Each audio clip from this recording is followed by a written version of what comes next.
ఇక్కడ నుంచి అడుగుతున్నా అధ్యక్ష. ఇవాళ ప్రతిపక్ష నాయకుడు వచ్చి ఇక్కడ కూర్చుంటుంటే నేను అడిగేదానికి సమాధానం చెప్పాల్సి వస్తుందని ఈరోజు వారి ముఖం చాటేసింది అధ్యక్ష. అధ్యక్ష ఇప్పుడే లెక్కలు ఇచ్చిండ్రు అధ్యక్ష. చంద్రశేఖరరావు గారు ప్రతిపక్ష నాయకుడు అధ్యక్ష. ప్రతిపక్ష నాయకుడుగా ఇప్పటివరకు వారి శాసనసభకు వచ్చింది 2 సార్లు అధ్యక్ష. వారికి పోయిన డిసెంబర్ 23 నుంచి ఇప్పటి వరకు వారికి ఇచ్చిన జీతం అధ్యక్ష 57,84,124 రూపాయలు అధ్యక్ష. శాసనసభ్యుడిగా ప్రతిపక్ష నాయకుడిగా డిసెంబర్ 1, 2023 నుంచి ఫిబ్రవరి 28, 2025 వరకు ఈ దాదాపుగా 15 నెలలలో వాళ్ళు తీసుకున్న ప్రభుత్వం సొమ్ము జీత భత్యాలు, శాసనసభ్యులు కూడా ప్రభుత్వ ఉద్యోగ అధ్యక్ష. తమకు తెలుసు కదా, సుప్రీంకోర్టు తీర్పిచ్చింది. వారు 57,84,124 రూపాయలు జీత భత్యాలు తీసుకున్నారు అధ్యక్ష. 2 సార్లు ఇక్కడికి వచ్చింది, ఇప్పటి వరకు ఎక్కడికి వెళ్ళలేదు అధ్యక్ష.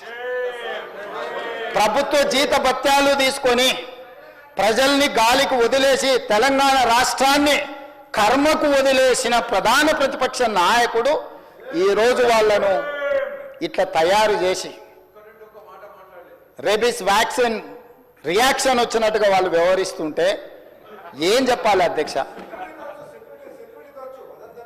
ఇక సెక్యూరిటీలు ఇవన్నీ మళ్ళీ అది సపరేట్గా నేను చెప్పదలుచుకున్న, వాటి జోలికి వెళ్ళదలుచుకోలేదు. సరే, కుటుంబ సభ్యుల వల్ల ఆయన ప్రాణ ప్రమాదం ఉంది కాబట్టి ఆయన సెక్యూరిటీ పెట్టుకున్నాడు. సరే, అది సహజం, అందుకే ఆయన దూరంగా ఉంటున్నాడు వాళ్ళకు చుట్టూతా పోలీసు పహారాల మధ్య అధ్యక్ష. సరే, అది వారి సమస్య అనుకోండి, నేను దాని జోలికి వెళ్ళదలుచుకోలేదు. సో ఈరోజు ఎస్ఎల్బిసి పూర్తి చేసి ఉంటే నల్గొండ కష్టాలు తీరు ఉండేటివి కదా, డిండి ప్రాజెక్టు పూర్తి చేసి ఉంటే నల్గొండ కష్టాలు తీరు ఉండేటివి కదా, మా పాలమూరు రంగారెడ్డి ఎత్తిపోతల ప్రాజెక్టు ఈరోజు జూరాల నుంచి నీళ్లు తీసుకుని ఉంటే రాయలసీమ నీళ్లు దొంగిలించే అవకాశం ఉండకపోతుండే కదా అధ్యక్ష. ఈరోజు కృష్ణా నదిలో మొత్తం ప్రాజెక్టుల మీద వివరాలు తీయండి అధ్యక్ష. ఎవరి హయంలో ప్రారంభమైనాయి, ఎవరి హయంలో పూర్తయినాయి, ఎవరు అన్యాయం చేసిండ్రు. పెద్దలు చంద్రశేఖరరావు గారిని రమ్మని ఉండే అధ్యక్ష, తమరైన వ్యక్తిగతంగా మాట్లాడండి. వారు ఏ రోజు వస్తారో వారు ఈ సభలో ఉన్నప్పుడే కృష్ణానది జలాల మీద చర్చ పెడతాము. ఈ చర్చలో ఒకవేళ మా తప్పేదైనా ఉందని నిరూపిస్తే సభ సాక్షిగా చంద్రశేఖరరావు గారికి, బీఆర్ఎస్ నాయకులకు నేను క్షమాపణ చెప్తా అధ్యక్ష. ఇది నా సవాల్ అధ్యక్ష చంద్రశేఖరరావు గారికి. సవినయంగా నేను చంద్రశేఖరరావు గారికి సవాలు విసురుతున్నా. కృష్ణా పరివాహక ప్రాంతంలో కృష్ణానది జలాలలో ఈరోజు తెలంగాణకు శాశ్వతంగా అన్యాయం జరిగింది చంద్రశేఖరరావు గారి హయంలో, లెక్కలతో సహా నిరూపించడానికి నేను, మా మంత్రి ఉత్తమ్ కుమార్ రెడ్డి గారు సిద్ధంగా ఉన్నాం అధ్యక్ష. వాళ్ళ సంతకాలు పెట్టొచ్చి వాళ్ళ అఫిడవిట్లు వేసి రాయలసీమ లిఫ్ట్ ఇరిగేషన్ ప్రారంభించి 2020లో ఆంధ్రప్రదేశ్ ముఖ్యమంత్రి జగన్మోహన్ రెడ్డి గారిని ప్రగతి భవన్కు పిలిపించి పంచపక్ష ప్రమాణాలు పెట్టి రాయలసీమ లిఫ్ట్ ఇరిగేషన్ జీవో మొత్తం రాయలసీమలో ఈరోజు పోతిరెడ్డి పాడు కావచ్చు, మాల్యాల కావచ్చు, లేకపోతే ముచ్చుమరి కావచ్చు, రాయలసీమ లిఫ్ట్ ఇరిగేషన్ కావచ్చు, ఇవన్నీ కలిసి శ్రీశైలం బ్యాక్ వాటర్స్ నుంచి పర్ డే 10 టీఎంసీ, ప్రతిరోజు 10 టీఎంసీలు 60 రోజులు మనకు వర్షాలు వచ్చినప్పుడు ఉంటే 600 టీఎంసీలు వెనుక నుంచి వెనకల్నే రాత్రికి రాత్రే తరలించకపోవడానికి ఇవాళ ప్రాజెక్టులు పూర్తయినాయి. 2014 నుంచి 2023 డిసెంబర్ వరకు చంద్రశేఖరరావు గారు ముఖ్యమంత్రిగా సాగునీటి పారుదల శాఖ మంత్రిగా ఉన్నప్పుడు తెలంగాణ రాష్ట్రానికి అన్యాయం చేసింది అధ్యక్ష. రోజుకు 10 టీఎంసీల నీళ్ళని తరలించకపోయే ప్రాజెక్టులు వాళ్ళు కడితే చంద్రశేఖరరావు నిమ్మకు నీరెత్తినట్లుంటే నారాయణపేట నియోజకవర్గంలో గవినోళ్ళ శ్రీనివాస్ అని ఒక సామాన్యమైన రైతుతోని green tribunal, national green tribunal చెన్నైలో కేసు వేయించి ఆ ప్రాజెక్టుల మీద స్టే తీసుకొచ్చి ఈ ప్రాజెక్టులో అనుమతులు లేకుండా, పర్యావరణ అనుమతులు లేకుండా ప్రాజెక్టులు నిర్మిస్తున్నారన్న ప్రాజెక్టుల మీద స్టే ఒక పాలమూరి అతి సామాన్యమైన రైతు కుటుంబం నుంచి ఒక రైతు స్టే తెచ్చిన తర్వాత మేము గగ్గోలు పెట్టి లొల్లి పెట్టి రాళ్లతో కొడతామని పాలమూరు జిల్లా రైతులు తిరగబడ్డ తర్వాత ఆ పిటిషన్లో రాష్ట్ర ప్రభుత్వం ఇంప్లీడ్ అయింది అధ్యక్ష. ఇది ఎక్కడ చూద్దాం అధ్యక్ష? తెలంగాణ హక్కుల కోసం శాశ్వతంగా మనకు అన్యాయం జరిగే నిర్ణయాలు ఆంధ్రప్రదేశ్ తీసుకుంటే ప్రభుత్వం కొట్లాడాల్సింది పోయి ఉద్దండులైన న్యాయ కోవిదులను పెట్టి అడ్డుకోవాల్సింది పోయి వదిలేస్తే ఒక సామాన్యమైన పాలమూరు రైతు నేషనల్ గ్రీన్ ట్రిబ్యునల్లో కేసు వేసి స్టే తీసుకొస్తే పర్యావరణ అనుమతులు ఇవ్వని అప్పుడు పోయి వీళ్ళు విధిలేని పరిస్థితిలో ఇంప్లీడ్ అయినారు అధ్యక్ష నేను ఒక మాట గుర్తు చేయదలుచుకున్నాను అధ్యక్ష. చాలా మాట్లాడినారు, ఉండుంటే బాగుండేది, నేను అడుగుండేవాడిని. రోజా గారి ఇంటికి వెళ్ళి రొయ్యల పులుసు తిన్నది ఎవరు అధ్యక్ష? నేనా ఉత్తమ్కుమారెడ్డి గారు అధ్యక్ష? రోజా గారు ఒక్కసారి రొయ్యల పులుసు పెడితేనే తిని రాయలసీమను రతనాలసీమ చేసి వస్తాను చెప్పొచ్చిన మహానుభావుడు ఆయన. నిన్ను పుట్టినప్పటి నుంచి 71 సంవత్సరం వరకు పెంచి పోషించి నీకు బుక్కడి బువ్వ పెట్టి గుండెల్లో పెట్టి ఆదరించి భుజాల మీద మోసి తెలంగాణ రాష్ట్రానికి ముఖ్యమంత్రిని చేసి 2009లో కరీంనగర్ జిల్లా నుంచి వలస వచ్చి మహబూబ్నగర్కు బతకడానికి వచ్చి ఒక్క ఓటేయని మహాప్రభు అంటే నిన్ను ఎంపీగా గెలిపించి మా గుండెల్లో పెట్టుకొని చూసుకొని మేము పల్లకీలో మోసి పార్లమెంటుకు పంపిస్తే మా గుండెల మీద తంతవా? ఇది నీ నీతి, నీ జాతి. నువ్వు వచ్చి ఇక్కడ వచ్చి మమ్మల్ని తప్పుపడతావా? రొయ్యల పులుసు తిన్నందుకే అంత విశ్వాసం చూపిస్తావు. ఒక్కసారి రోజమ్మ పెట్టిన రొయ్యల పులుసుకి నిన్ను మోసినందుకు 2009లో నిన్ను పల్లకీలో మోసి పార్లమెంట్లో పంపించినందుకు మా పాలమూరు జిల్లాకి ఏం చేసినావు? పార్లమెంట్లో నోరు లేకపోయినా, పార్లమూరులో ఊరు లేకపోయినా నిన్ను పార్లమెంటు సభ్యుడిగా మేము ఎన్నుకొని నీకు రాజకీయ భిక్ష పెడితే మా పాలమూరు ఎండబెడతావు, మా కల్వకుర్తి ఎడారిగా మారుతుంది, మా భీమా నెట్టంపాడు కోయిల్ సాగర్ మా నారాయణపేట కోడంగల్ లిఫ్ట్ ఇరిగేషన్ని ఎక్కడికక్కడ పడవ పెడతావా? ఇదా నీ నీతి, నీ జాతి అని నేను వారిని అడగదలుచుకున్నా అధ్యక్ష. అందుకే అధ్యక్ష ఇవాళ జూరాల నుంచి నీళ్లు తీసుకొని ఉంటే శ్రీశైలం వెనుక జలాలను మనం తీసుకోవాలన్న కుట్ర కేవలం కాంట్రాక్టర్ల కమిషన్ల కక్కుర్తిపడి అమ్ముడు పోకపోయిన ఉంటే ఇవాళ బాజాప్తా రోజుకు 5-6 టీఎంసీలు ఇక్కడ నుంచి మనం తరలించుకుంటే రాయలసీమ కాదు ఆంధ్రప్రదేశ్లో ఎవరున్నా గిలగిలలాడి మన ముందర మొకరిల్లేవాళ్ళు. ఇవాళ ఆయన వచ్చి నిస్సిగ్గుగా శ్రీశైలం లెఫ్ట్ బ్యాంక్ రావట్లేదు, రైట్ బ్యాంక్లో నీళ్లు పోతూనే ఆంధ్రప్రదేశ్ తీసుకెళ్తుందని సిఆర్పిఎఫ్ బలగాలు ఏ రోజు వచ్చినాయి అధ్యక్ష? మీరు ఉన్నప్పుడు రాలేదా? మీరున్నప్పుడు ఆంధ్రప్రదేశ్ పోలీసులు వచ్చి తెలంగాణ పోలీసులు అక్కడ ఉన్న సిబ్బందిని తన్నిపోలేదా? మీకు అసలు పౌరుషం ఉందా? మీలో చీము రక్తం ఉందా? ఆంధ్రప్రదేశ్ నుంచి పోలీస్ సిబ్బంది వచ్చి తెలంగాణ సిబ్బందిని తన్నిపోతే కూడా సిగ్గు లేకుండా ఫామ్ హౌస్లో పండుకున్న మీరు ముఖ్యమంత్రి, మీరు ప్రభుత్వం ఉన్నప్పుడు సిఆర్పిఎఫ్ బలగాలు తిష్ట వేస్తే నాగార్జున సాగర్ ప్రాజెక్టు మీద మన్ను తిన్న పాముల్లాక ఉన్న మీరు ఈరోజు మమ్మల్ని తప్పుపట్టి మీరు చేసిన పాపాలు అన్నిటిని మా నెత్తి మీద నెట్టేసి నోరు ఉంది కదా అని వాగి మమ్మల్ని తప్పుపట్టాలనుకుంటున్నారా? ఇదేనా మీ 10 ఏళ్ల అనుభవం? ఈ అనుభవంతోనేనా మీరు మమ్మల్ని అందరినీ ప్రజల్ని మోసం చేసినట్టు సభలో కూడా సభను తప్పుదోవ పట్టించాలని ఆలోచన చేసేదాన్ని నేను అడుగుతున్నా అధ్యక్ష. అందుకే ఈరోజు ఈ ప్రాజెక్టులను పూర్తి చేయాలి యుద్ధ ప్రాతిపదికన. మీరు అప్పులు తప్పులు చేసి ఇక్కడ కొంప ముంచిపోతే కూడా దాన్ని చక్కదిద్దుకుంటూ ఒకటొకటిగా పరిష్కరించుకుంటూ ఆ ప్రాజెక్టులను ఎట్లయినా పూర్తి చేయాలని నిన్న మొన్న సీతారామ సాగర్లో మా తుమ్మల నాగేశ్వరరావు గారు, మా ఉత్తమ్కుమారెడ్డి గారు, ఆ జిల్లా మంత్రులందరూ కష్టపడి అక్కడ ప్రాజెక్టులను ఒక కొలికి తెచ్చే ప్రయత్నం చేస్తారు. పాలమూరు రంగారెడ్డి ఎత్తిపోతలను చేయాలనుకుంటున్నాం. శ్రీశైలం లెఫ్ట్ బ్యాంక్ కెనాల్ని మేము వచ్చిన తర్వాత 10 ఏళ్ళు నువ్వు పడవ పెడితే మళ్ళీ ప్రారంభించినాం. అనుకోకుండా ఒక ప్రమాదం జరిగింది అధ్యక్ష. ప్రమాదం జరిగి ప్రజలు చచ్చిపోతే, అక్కడ ఉన్న కార్మికులు చచ్చిపోతే సానుభూతి చూపించాలి, కుటుంబాలను ఆదుకోవాలి, కుటుంబాలను పరామర్శించాలి. కానీ పైశాచిక ఆనందం ఏంది అధ్యక్ష? ఎవరు చచ్చిపోయినా తండ్రి కొడుకు మామ అల్లుళ్ళు కలిసి డాన్సులు చేస్తారు అధ్యక్ష. పంట ఎండిపోతే కథం, అసలు వాళ్ళ పైశాచిక ఆనందానికి పరాకాష్ట అయిపోయింది అధ్యక్ష. ఎక్కడ ఏ ప్రమాదం జరిగి తెలంగాణ ప్రజలకు నష్టం జరిగినా, తెలంగాణ రైతుల పంటలు ఎండిపోయినా, తెలంగాణలో కార్మికులు చచ్చిపోయినా, తెలంగాణలో విద్యార్థులు చచ్చిపోయినా, తెలంగాణలో పాఠశాలలో ఏదైనా చిన్న సంఘటన జరిగినా వాళ్ళ కళ్ళల్లో మెరుపు చూడు అధ్యక్ష. దాచుకునే దాగుతలేదు వాళ్ళ ఆనందం. అసలు అంటే ఇట్లా మనుషులు చనిపోతే పైశాచిక ఆనందం ఇట్లా ముఖంలోనే కొట్టొచ్చినట్టుగా అనిపించేటోళ్ళని ఎప్పుడైనా మీరు చూసిండ్రా అధ్యక్ష? ఆఫ్రికా అడవులో మనుషులను బిక్క తినేటోళ్ళని చూసినామని విన్నా. ఈడీ ఆమీన్ ఏదది ఉగాండాకు అధ్యక్షుడు ఉండే అధ్యక్ష ఈడీ ఆమీన్ అని. ఆయన మనుషుల్ని కోసి ఫ్రిడ్జ్లో పెట్టుకొని కొంచెం తీసి ఫ్రై చేసుకొని తినేటోడు అని అంటే సినిమాలు చూస్తే నాకు ఆశ్చర్యం అనిపించింది, ఇట్లా కూడా ఉంటారా అని. ఇప్పుడు నిజం చేస్తున్నారు అధ్యక్ష. ఇక్కడ వీళ్ళు ఈడీ అమీన్తో పోటీ పడుతున్నారు అధ్యక్ష వీళ్ళ పైశాచిక ఆనందంలో.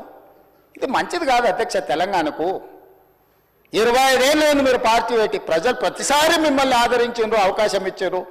ఆనాడు రాజశేఖర రెడ్డి గారు, చంద్రబాబు నాయుడు గారు, కేంద్ర ప్రభుత్వాలు కూడా మిమ్మల్ని ఓడించాలని చూసిన ప్రజలు మిమ్మల్ని గెలిపించారు. మరి ఈనాడు గుండు సున్నా ఇస్తే కనీసం జ్ఞానోదయం కలగాలి కదా అధ్యక్ష. 8 సీట్లలో డిపాజిట్లు పోవడం అనేది సామాన్యమైన విషయమా అధ్యక్ష? ఎందుకు ఆత్మ పరిశీలన చేసుకోరు? ప్రజల్ని ఎందుకు తిడుతున్నారు అధ్యక్ష? మీరు చేసిన తప్పులకు, మీరు చేసిన అప్పులకు ప్రజలు శిక్ష విధించిండ్రు. దాన్ని వదిలేసి ప్రజలే తప్పు చేసినట్టు, ప్రజలే క్షమాపణ చెప్పాలన్నట్టు, ప్రజల్నే ఉరిదీయాలన్నట్టు, ప్రజల్నే శిక్షించాలన్నట్టుగా వాళ్ళ మాటలు చూడండి అధ్యక్ష. ప్రజలు వాళ్ళు ప్రజలు మోసం చేసింది మాట్లాడతలేరు అధ్యక్ష. ప్రజలను తిట్టేది ఏంది అధ్యక్ష? ప్రజలు విఘ్నులు. ఎప్పుడు ఎవరికి ఏ రకంగా చెప్పాలనో ఇండికేట్ చేయాలనో ఇండికేట్ చేస్తారు అధ్యక్ష. భూకంపం కూడా ఒకటేసారి అది అధ్యక్ష. ఫస్ట్ కొంచెం కదిలి, మళ్ళీ కొంచెం ఆగి, కొంచెం కదిలి, తర్వాత భూకంపం అధ్యక్ష. తుఫాన్ ముందలు కూడా ఒక ప్రశాంతత కనిపిస్తుంది అధ్యక్ష. తెలంగాణ సమాజం కూడా తుఫాన్ ముందు ప్రశాంతత లాగా 2022 నుంచి 23 నుంచి వరుసగా అట్లా చూపిస్తూనే ఉన్నారు వాళ్ళ గంభీరత్వాన్ని. ఇప్పటికైనా జరిగిన పరిణామాల అంచనా వేసుకొని, పరిశీలించుకొని, వచ్చి కూర్చొని ఒక బాధ్యత కలిగిన ప్రతిపక్షంగా ఇక్కడ ఉండి మంచిని మంచి, చెడును చెడు, మీ అనుభవాన్ని ఉపయోగించి విశ్లేషించి విడమర్చి మాట్లాడితే ప్రజలు ఆమోదించేటోళ్ళు అధ్యక్ష. మాటకు ముందు స్టేచర్, మాటకు వెనకాల స్టేచర్ అంటారు అధ్యక్ష. మీ స్టేచర్ పట్ల ఉన్న మీ ఆలోచన, మీ పట్టింపు ఈ స్టేట్ ఫ్యూచర్ పట్ల లేదా అధ్యక్ష? నేను అడుగుతున్నా. ఈ స్టేట్ ఫ్యూచర్ వద్దా? ఈ స్టేట్ ఫ్యూచర్ వద్దా? మీ స్టేచర్ గురించే మీ తాపత్రయమా? ఒకనాడు మీరు అధికారంలో ఉన్నారు, మీ పార్టీకి అధికార పార్టీగా స్టేచర్ ఉండే. 2023 డిసెంబర్ 3 తారీఖు నాడు అధికారం నుంచి ప్రధాన ప్రతిపక్ష పార్టీ స్టేచర్ ఇచ్చారు. ప్రతిపక్ష పార్టీ స్టేచర్ అది మీ పార్టీకి. 2024 మే జూన్లో పార్లమెంట్ జరిగింది, గుండు సున్నా ఇచ్చిండ్రు, మీ పార్టీని మార్చరీకి పంపించారు. నేనేం తప్పు మాట్లాడినా అధ్యక్ష? ఏమన్నా నేను? ఆనాడు మీరు అధికారంలో ఉన్నారు, స్టేచర్ ఉండే, తర్వాత ప్రతిపక్షం స్టేచర్ పడిపోయింది, ఆ తర్వాత గుండు సున్నా వచ్చి 8 డిపాజిట్లు పోయినాక మార్చరీలకు పోయిందని అన్న అధ్యక్ష. నేనేమన్నా అధ్యక్ష? అందులో తప్పేముంది అధ్యక్ష?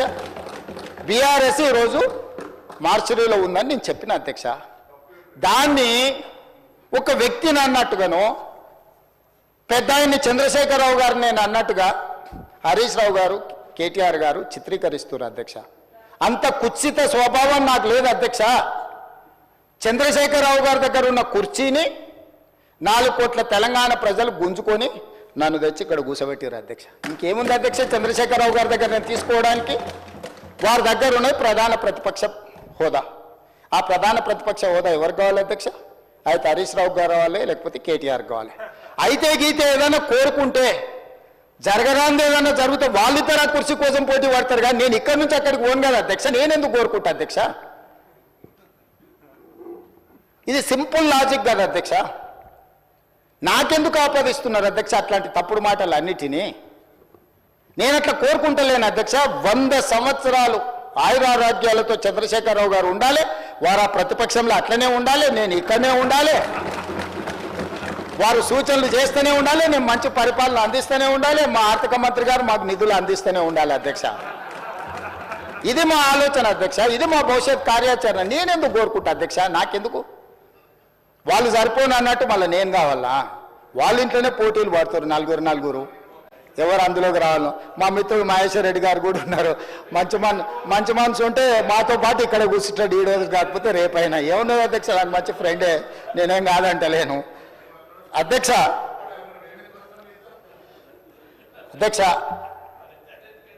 10 సంవత్సరాల వాళ్ళ పరిపాలనలో ఈ తెలంగాణ రైతాంగానికి జరిగిన సంక్షేమం కానీ, అభివృద్ధి కానీ, చేసిన రుణమాఫీ కానీ, లేకపోతే కొనుగోలు చేసిన వడ్లు కానీ, కందులు కానీ, పత్తి కానీ, మిర్చి కానీ, పసుపు కానీ, సోయాబీన్ కానీ, ఏ పంటల గురించి అయినా, పండించిన పంటల గురించి, లేకపోతే కొనుగోలు చేసిన పంటల గురించి, లేకపోతే విధానపరమైన నిర్ణయాలు, అగ్రికల్చర్ పాలసీ గురించి కానీ, ఎనర్జీ పాలసీ గురించి కానీ, ఇంకేదైనా పాలసీ గురించి కానీ, రైతుల గురించి ఎప్పుడైనా మేము చర్చకు సిద్ధంగా ఉన్నాము. చంద్రశేఖరరావు గారిని తారీఖు చెప్పమన్నారు. నేను మా సంబంధిత శాఖ మంత్రులను రిక్వెస్ట్ చేస్తూ, తమరిని కూడా నేను రిక్వెస్ట్ చేస్తున్నా.